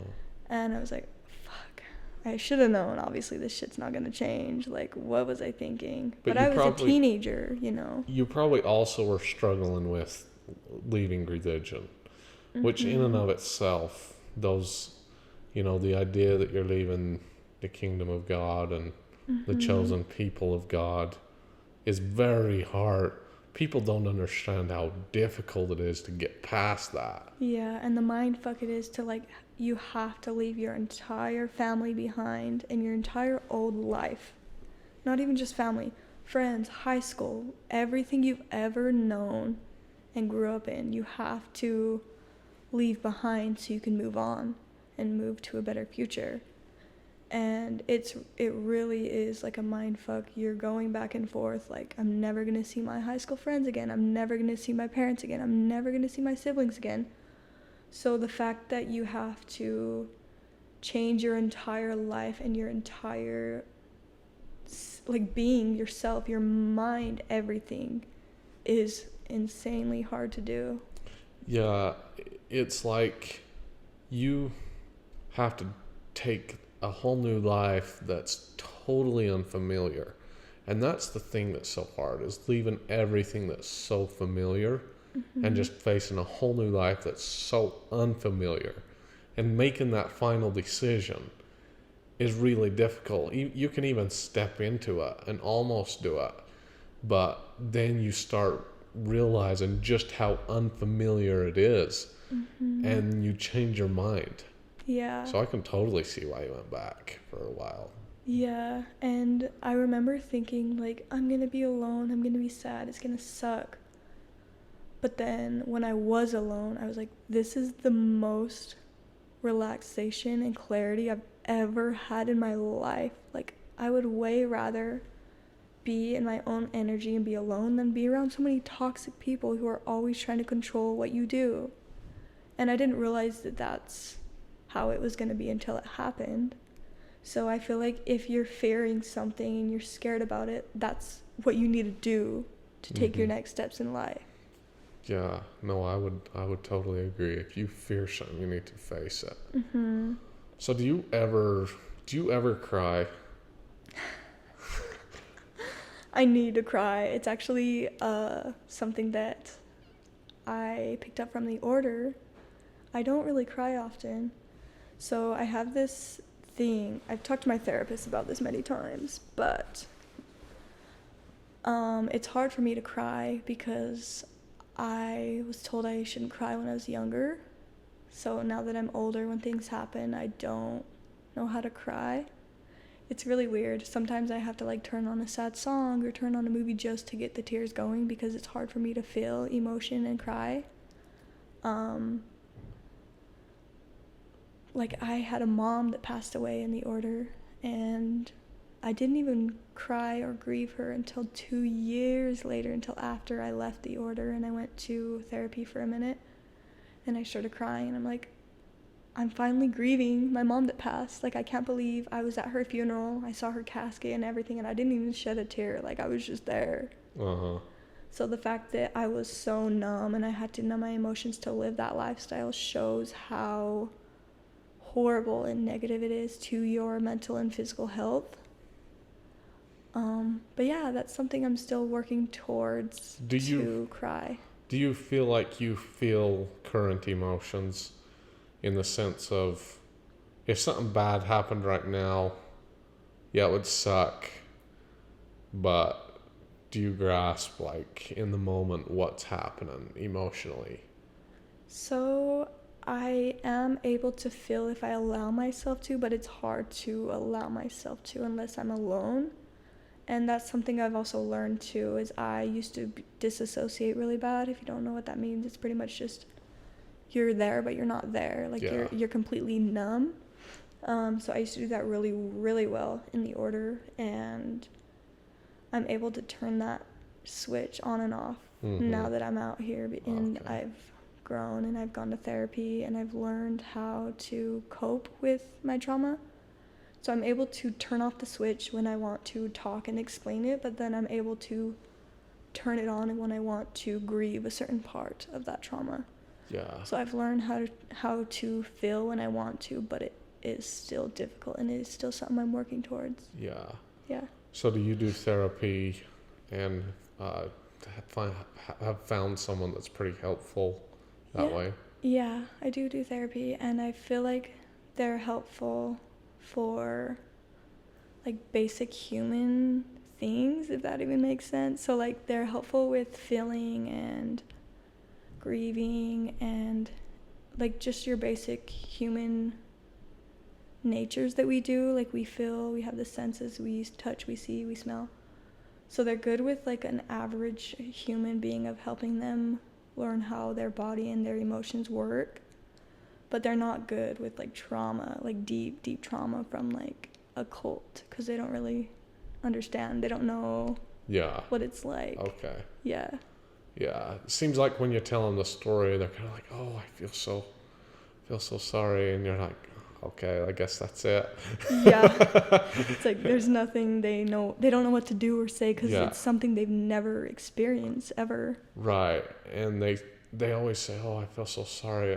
But for me, that just kind of almost makes me more upset. It's like, okay, it's like, next, I guess. Give me a solution. Like, right. Help me grow from this, you know. You can't just be sorry.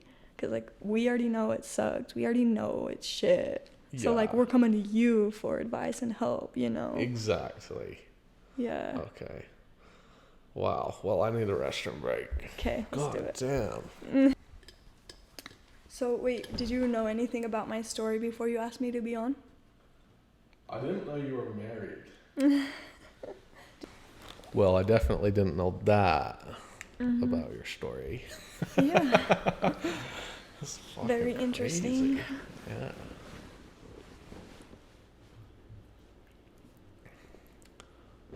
Well, because from TikTok, that's kind of what I knew. And I guess you probably do have some deep... Do you talk about that on TikTok? I talk about the abortion. Okay. But I don't really talk about the marriage or any of that. Because, see, I've seen quite a few of your TikToks, but I don't think I've seen any of the deeper stories or anything. Yeah. I do post like 5 times a day sometimes, so it's like it's 100 videos deep down, you know. Yeah. Yeah. Okay. Let's talk about leaving a little bit more. So you decide to leave. The pushback is pretty strong the first time. And then the second time you're like, no, I'm leaving. Yeah. What kind of pushback do you get the second time? Are people kind of like, I think she's going to leave? So after the first time, then they were like, yay, we got her back, you know. But the second time around, I knew I couldn't just run away because I know what happened the first time I tried to do that.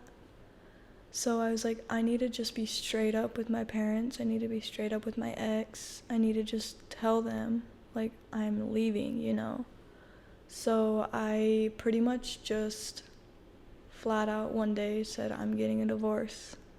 And then my ex was like, no, you're not. You're joking. I'm like, no, I'm not. I'm serious. Like, I'm getting the fuck out of here. So then they were like, oh, shit, she's serious. Like, she's not joking around. So yeah, like, I was just being straight up with them. And then my dad actually wanted to have a meeting with me.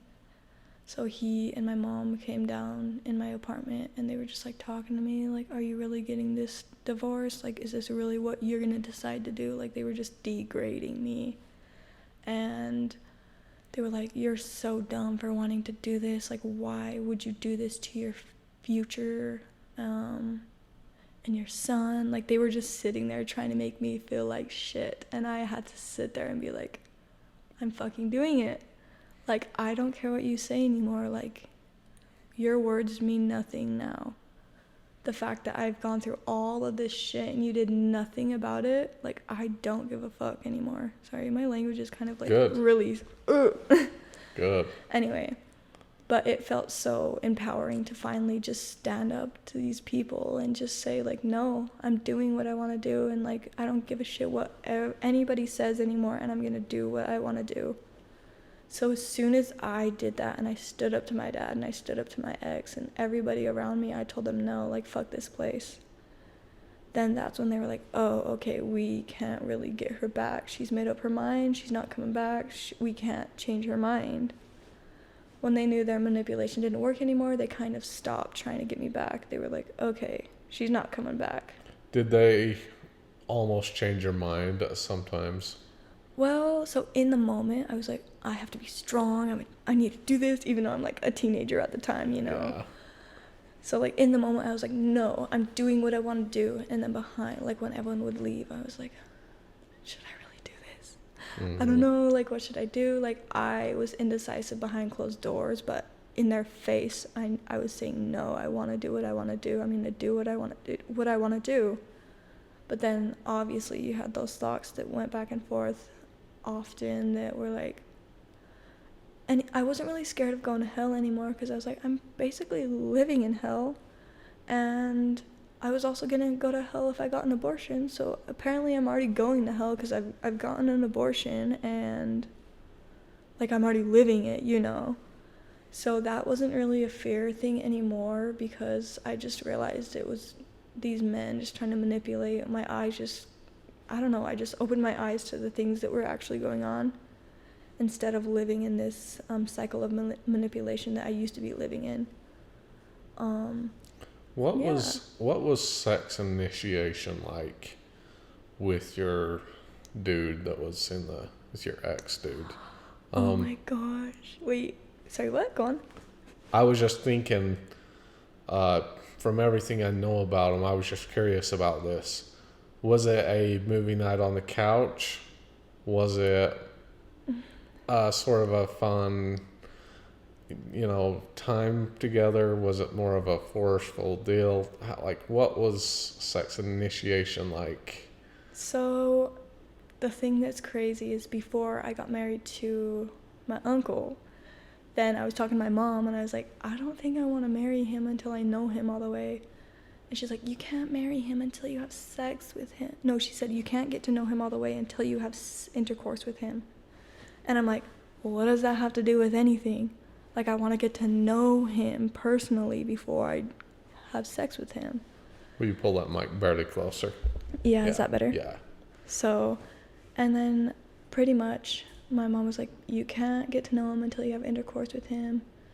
And then I was like, weird. That's weird how that's the thing to get to know somebody in the order. So then as soon as I got married, I wasn't really wanting sex. I was like, first off, I didn't want to do it at the age I was at. I was like 16, and I was kind of coerced in this marriage, and it was like a lot was going on at the time. So I wasn't really interested in sex at the time when I got married. So then he wanted to have sex on the wedding night. I said no. He respected that. We didn't have sex the wedding night, and then pretty much I kept saying no for like the first week, and then since I kept saying no, my dad had a meeting with me. Really? Yeah. My dad pulled me in a meeting and said, so now that you're married, you need to start having sex, and it's something you got to start doing because that's how you bring posterity to the order. So then it kind of felt like my ex told on my dad that I wasn't wanting having sex. So then my dad pulled me in for a meeting. It was like, hey, you got to start having sex. And the thing that was weird is that my dad was talking to me about this when it just like felt weird and awkward. Like, why is my dad talking to me about sex, you know? But that's the thing with the order is I feel like all men sexualize women. And you're not really safe anywhere in the order because your brothers sexualize you, your cousins sexualize you, your uncles sexualize you.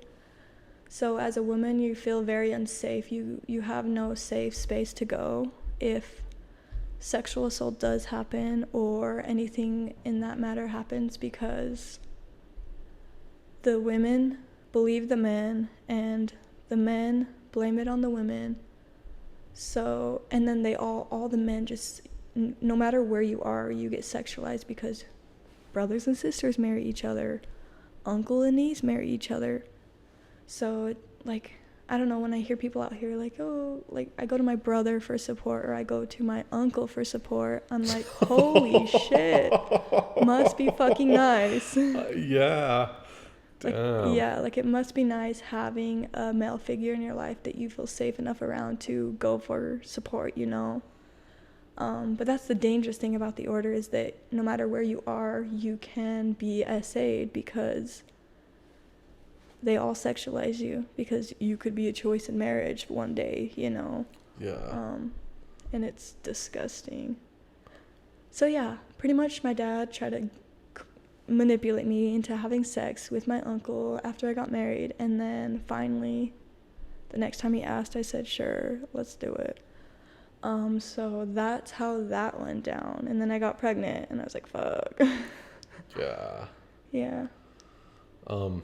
But just sexual encounters, were they, did you look at them as like movie night and then sex or not?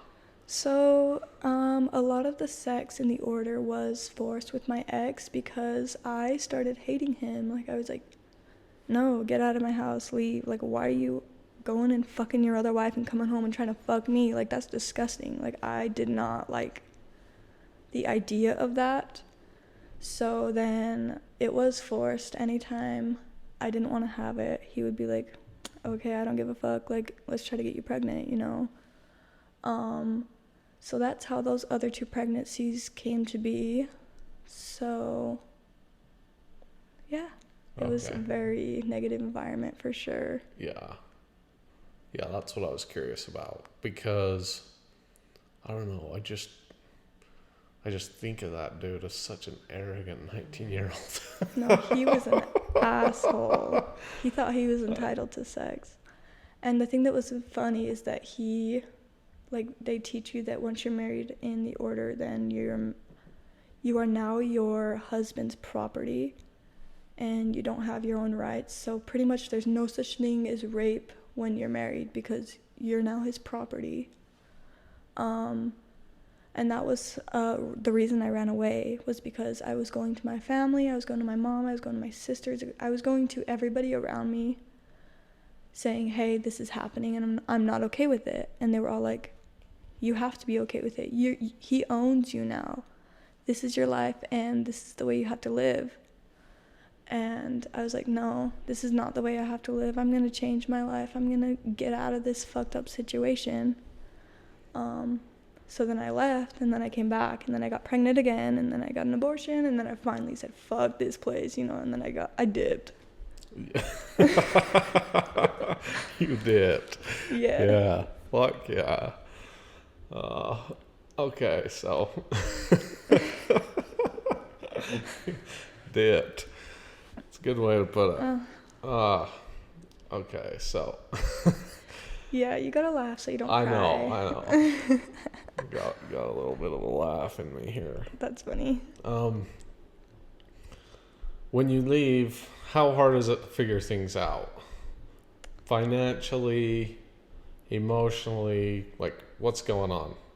So, I don't really know. I kind of numbed my emotions. I was disassociating for a lot of it. Yeah. One thing I want to mention is when I went to therapy for the first time after leaving the cult, then I did EMDR therapy. Have you ever heard of that? Oh, I've heard of it, but I've never done it. So it's pretty much for really traumatized patients. Okay, yeah. And the first time I did this therapy, I was able to feel my hands and feet. The thing that was weird is I didn't even know I was physically numb from the trauma that I've been through until after becoming feeling again. So I was like, holy shit, like I couldn't feel my fingers. I could finally feel like my blood rushing through my veins, like my heart pumping. Like I could finally feel my body working because I was finally aware of, like, I was so numb before in the order, and that's how I was able to survive all that shit that I've gone through, was because that was the trauma response my body did. It just numbed itself. So after going to EMDR therapy, I was able to feel again. I was like, oh my God, like I've never felt like this. And like I even started crying, and I was like, I've never cried in like 2 years. Like it was just amazing to see how much therapy did for me as soon as I left. Yeah, that's wild. Yeah. It's so it's like you couldn't really feel yourself. Yeah. Physically. Like I remember I was makes sense. I couldn't even feel my hands, like, and then the fact that I was able to feel again, I was like, what the crap? I didn't know what I was missing out on until I gained the nerves back. Like it was weird. I didn't know I was this goddamn traumatized. Yeah, no, me too. Like leaving, I'm like, I have no trauma. I'm fucking strong. Like fuck all you, you know. Yeah. And then I go to this therapy, and I'm like, oh my God. Like I was so fucked that like my own body shut down because it had to do that to survive. Mm-hmm. So I was like, damn. And now I'm okay with like taking accountability. Like, yeah, I do have fucking trauma. My life was fucked up. And I'm willing to work through it and grow. And that's the first step of becoming a better version of yourself, is to focus on yourself and work on yourself so that you can help other people around you, you know, and do what you want to do in life. But yeah, I didn't realize how traumatized I was until after going to therapy, and I'm like, oh shit, I was fucked. Yeah. It's this crazy thing that I've learned since leaving is like selfish is there's some degree of good to that. Yeah. Like if you don't have your shit together and yourself figured out, you're a huge problem for everybody else. Yeah. I don't know. And that's what someone asked on my TikTok. They're like, why didn't you take your siblings with you? Why didn't you help other people while you were leaving? I'm like, first off, I didn't even have my own shit together. What am I going to be like, hey guys, follow me? I mean, I have no house, no car, no life, but we'll sleep on the street, you know? Yeah. Like, that's not how it works. And you can't just take kids with you. Like, they're underage, and that will be labeled as a kidnapping. Like, there's a lot that goes into it. You can't just take people and help save them, you know. They have to learn how to help themselves and save themselves and just decide what they want to do with their life, you know. Yeah. I mean, you have to get yourself to a mental situation to prove that your choice is even good. Yeah. Before any of them will even consider, you know, mentally that that's a good idea. Yeah. And I feel like if I knew how hard it was going to be to leave at the time, I probably wouldn't have done it. But now I for sure would have done it, because to restart your life like that, I'm sure you understand because you came from a cult too, but to restart your life from everything you've ever known, it's like the biggest mind fuck you'll ever go through in life.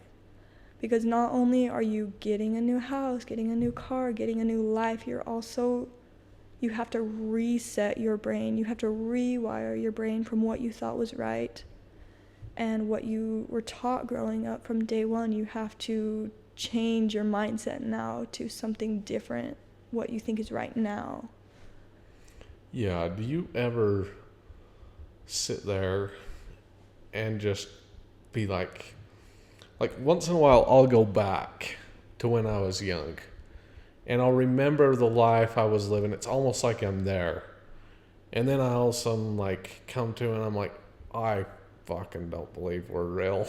You know, like this shit is not happening, you know? Yeah. Are you ever like, what is going on right now? No, really. I'm like, this life is all just something that someone put together that they thought this is what they wanted to do, and we're all just following. Like, why don't we all just wake up, realize we're living someone else's life, and live our life for ourselves and the family that we want in the future, or the life that we want in the future. Like, it's all fake. Everybody's just living how they want to live, and then they're pretending it's right. And it's like, no, I'm right, no, I'm right, no, I'm right. Like, you guys are all fucking wrong. Like, everybody should just be living the way that they feel deep down is how they're supposed to be living. Yeah. Like, there's so many. I look at the world as like a bigger picture. Like, I see it from outer space. Like, I look down and I'm like, damn. Like, fucking people are crazy the way that they think that this is how it's supposed to live and this is what's right and this is what's wrong, when it's like we all just made these rules up in our head and we decided to follow them, you know? No joke. It's weird. It's weird to see. And I think that one of the things that I'm grateful for is the ability to see that. Yeah. Because I don't think a lot of people in the general world, they think, oh, there's these cults and, oh, there's these crazy people here and there. And they're living this life in society that really, in some sense, is kind of brainwashed too. Yeah. Maybe not to the crazy degree, but in the sense that they can't see outside of it. Mm-hmm. And anything outside of that they think is crazy. Mm-hmm. I don't know. I feel grateful in some sense to be able to see that. No, and that's the thing that I've also noticed too, is that's also why I don't hate on anybody, even my family, even the people who have been abusive. Mm-hmm. I can't find the reason why people hate, because it's like we are all just living from generational trauma, trying to live our best life. And like, the reason why he did that, because he grew up thinking that that was normal, and the reason why she did that, because she, like, there is a reason for everything. So the fact that people are just so angry and hateful and like like they're not grateful for what they have, it's like, I'm trying to like I'm trying to say this in the way that you will understand and the viewers will understand. But like, I'm actually grateful for my upbringing in life, because that's what got me to understand life in the way that I understand it now. And I'm grateful, because there's people my age who are like crying about what he said or what she said, or my shoes are ugly, or that doesn't, like, who gives a fuck? Like, the bigger picture in life is like, what can we do to make this world a better place to live in? Like, I don't know. And like, I also can't relate to people my age either, because they talk about the new TV series coming out, or like something that brings them joy, but I don't really find purpose in, because it's worldly things. Like, it's like the new Chanel bag or the new TV show, and I'm like, I see the world as a bigger picture than just these items that have status in people's eyes, you know? I don't know. No, I really resonate with everything you said. I don't fit in with people, young people, very good. I don't fit in with the common, even older people. I generally have to find deeper conversations, deeper meaning, and I don't regret any part of my negative life. Yeah. Because I learned so much from it. Mm-hmm. And to have someone like you that went through all that at your age say that, hey, I'm not here feeling sorry for myself. I'm actually grateful that I can see all this stuff at my young age, and I can have this bigger worldview, and I'm not worried about the next TV show and everything. That's amazing place to be, and something that maybe you couldn't be there without all the negative experience that you've had. Yeah, and I feel like I've gone through this life the way I did because I have a greater purpose. Like, I have a purpose to change what I've gone through to help some more people don't go through that. Yeah. And that's why I'm doing what I'm doing, is because I know for a fact that we didn't go through this for nothing, you know. We went through this to get a bigger picture and get, I don't want to say the Matrix because that's kind of like a funny term, but it's like we've broken out of the Matrix. We're not okay with the normal society views of like working that 9 to 5 and like being stuck in that kind of environment, or we're not okay with our cult environment that we grew up in, but we're okay with the environment to create a life for ourselves that fulfills us and make the world a better place because we're here. And it's crazy to see the world this way when there's people my age who are still living in their parents' basement, you know? Like, yeah. It's like really weird to kind of, I don't know, I wouldn't say compare, but to kind of see the two different views in life. Yeah, I would totally agree. Like, you see some people that are pretty old, and everybody's on their journey, and we're not judging people, right? Yeah, no way. But it's just, I think to the degree of pain that you've had, that's to the degree that you can see a lot of things. Yeah, and that's what I've noticed. I feel like trauma is what creates a person. And I'm not saying that anyone who didn't go through it, like, I'm not trying to degrade anyone in this process. I'm just trying to give you and the viewers a better idea of how my mindset is now that I've grown out of this cult that I grew up in. But I feel like trauma is a good, it has good side effects because it helps you open your eyes and helps you know your worth, and it helps you learn from that thing that went down, and now you're a better person because of it, and your eyes are more open, and you can put two and two together, and you're not as naive is what I'm trying to say. Yeah. So there are pros and cons to both, but I'm telling my story not to get people to feel pity or feel bad, because I don't need that. Like, I already know it sucked. I already know I went through hell and back, you know? Yeah. But I'm telling people my story so that they can know that no matter what they're going through, they can grow. They can succeed, they can move on, and they are better than their problems. Like, they can move past them. Yeah. Yeah. Dude, I fucking love your mindset. Yeah, that's good. I love it. I love how you were like, you're relating to me. I'm like, oh shit. Yeah. I found a new friend. Hell yeah. Well, I think that is one of the things I don't like, is when people say, oh, I feel really sorry for you. I don't care. Like, I laugh about it. Yeah. You know? Me too. I laugh about all that stuff. Yeah. And of course, in any situation, you're going to find somebody that's been through something worse. Mm-hmm. And to me, I just take inspiration from those people. Like, Yeah. There's people that have been kidnapped and sexually abused and all this terrible stuff that moved forward in life and just went on and lived a better life. And I just find a lot of inspiration in that. Yeah, me too. And like when I'm telling my story also, I'm not trying to be like, yeah, oh, poor me, or oh, I had a bad situation, because I know 1000% there are people living worse than us and worse than me and worse than I did. But that's what it gives, inspiration, showing that people who go through hell and back can still get up and can still succeed and can still be better than their parents and break generational trauma to make this world a better place. Yeah, like that's the goal here. I watched a TikTok of you and Amanda talking about your mothers. Yeah. You said that one of the things you had to do was stop talking to your mother. Mm-hmm. Why did you feel like you had to stop talking to your mother? Because I felt like I outgrew her mentally.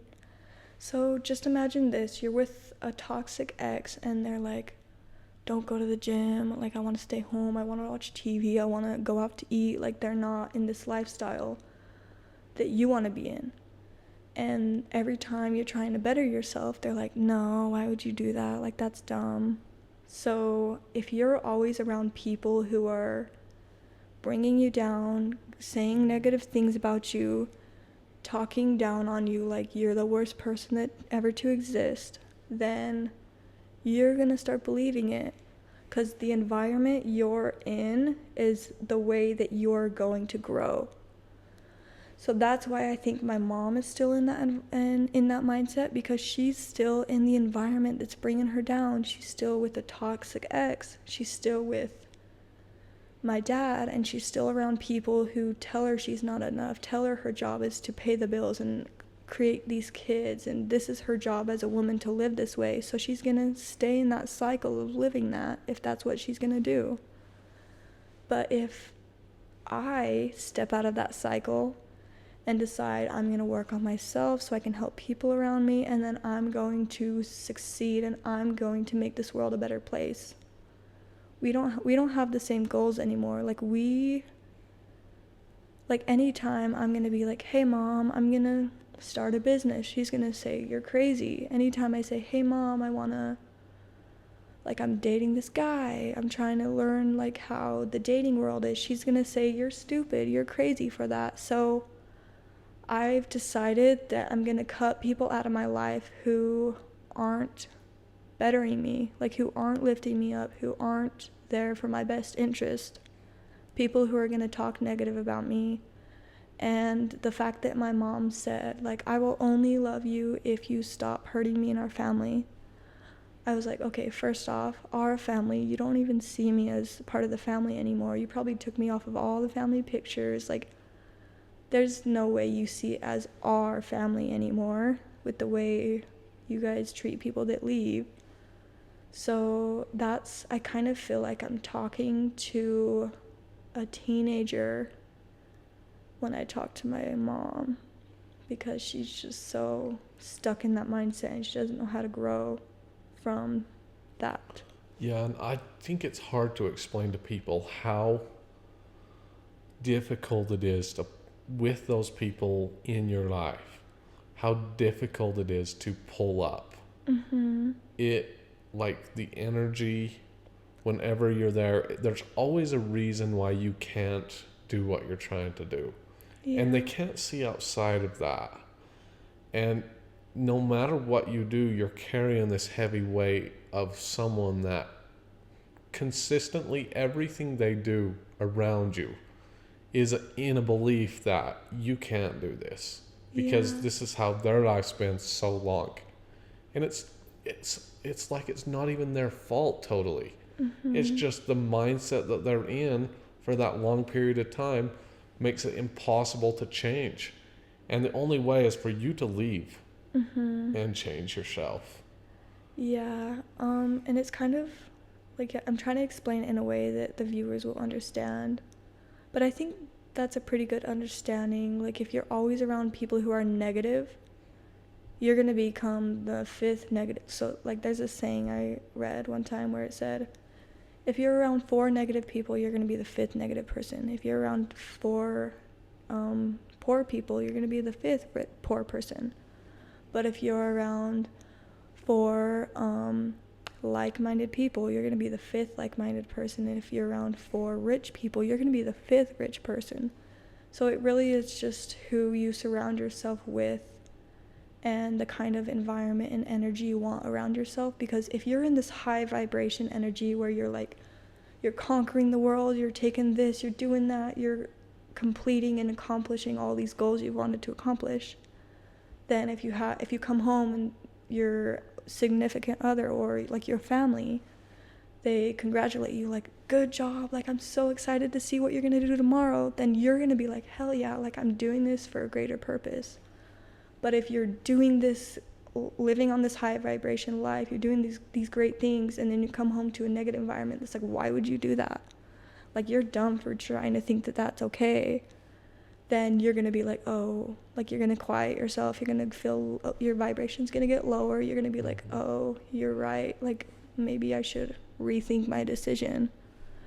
So yeah, you just got to be around people who are gonna lift you up and who are gonna help you do better instead of tear you down, you know? Yeah, I love it.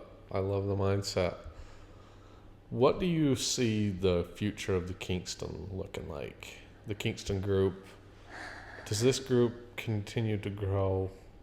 Does stories like yours continue to happen? Or do you think that it kind of all comes tumbling down at some point?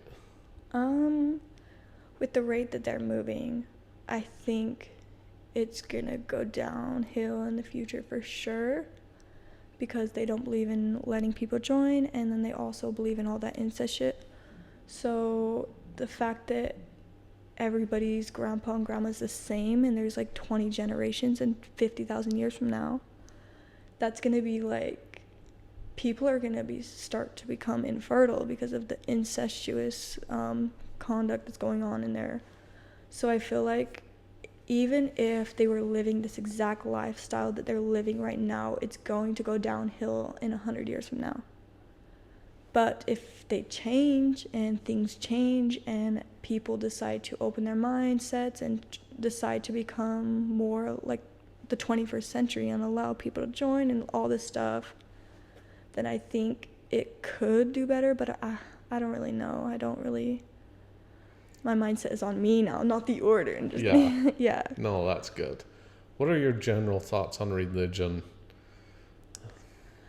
I don't believe that there's this one almighty God that's telling everybody what to do. I believe that we have our own spiritual guides and our own gods for each individual person, and that's why each of us feel different and have a different path that we go down.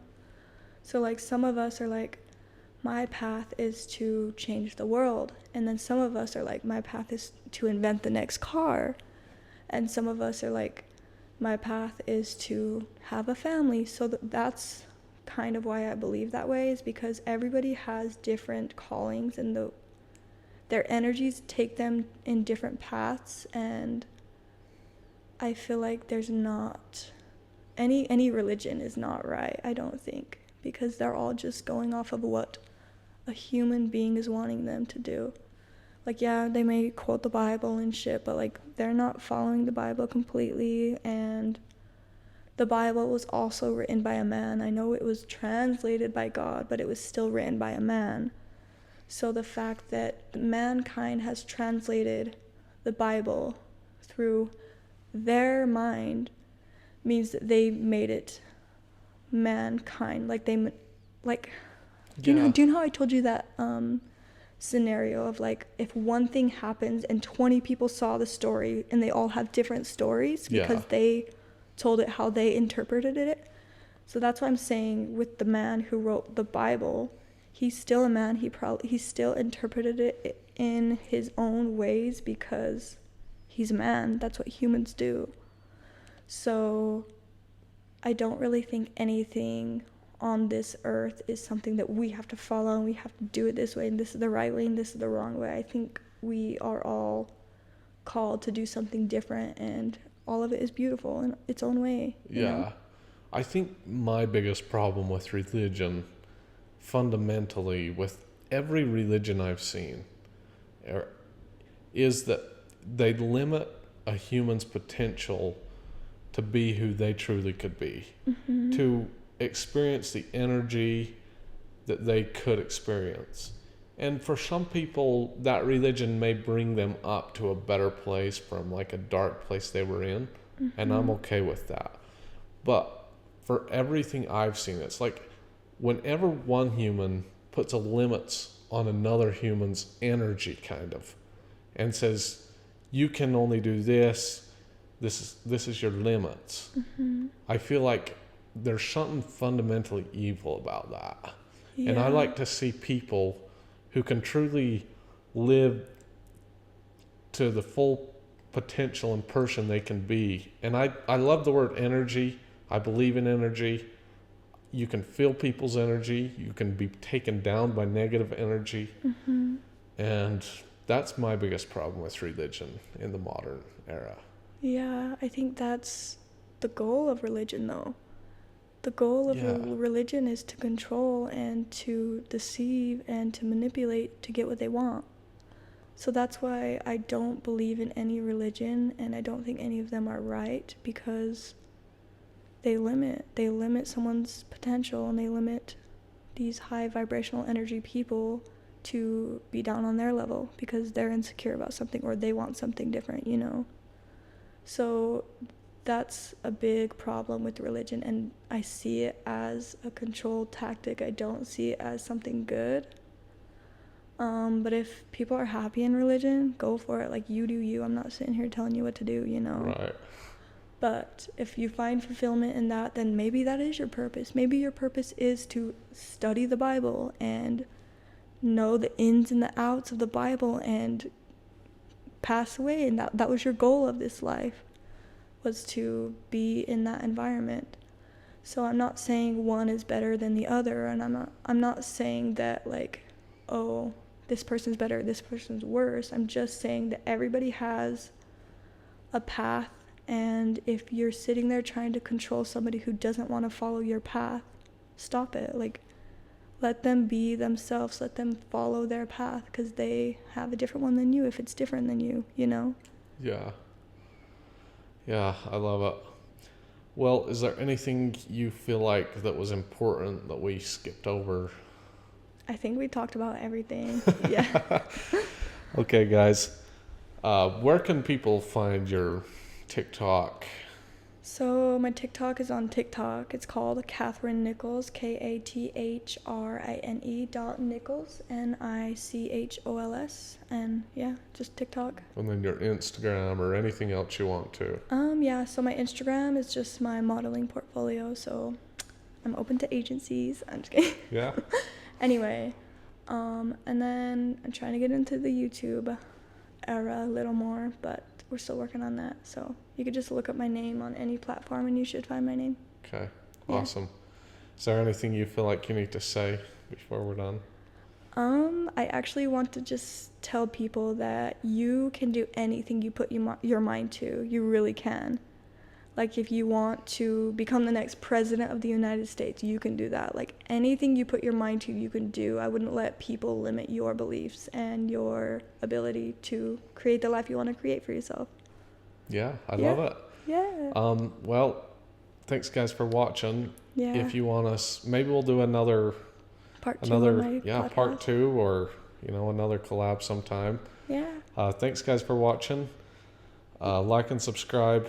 We've got more interviews coming just like this. We'll see you guys next time. Peace out. Thank you, Jeff.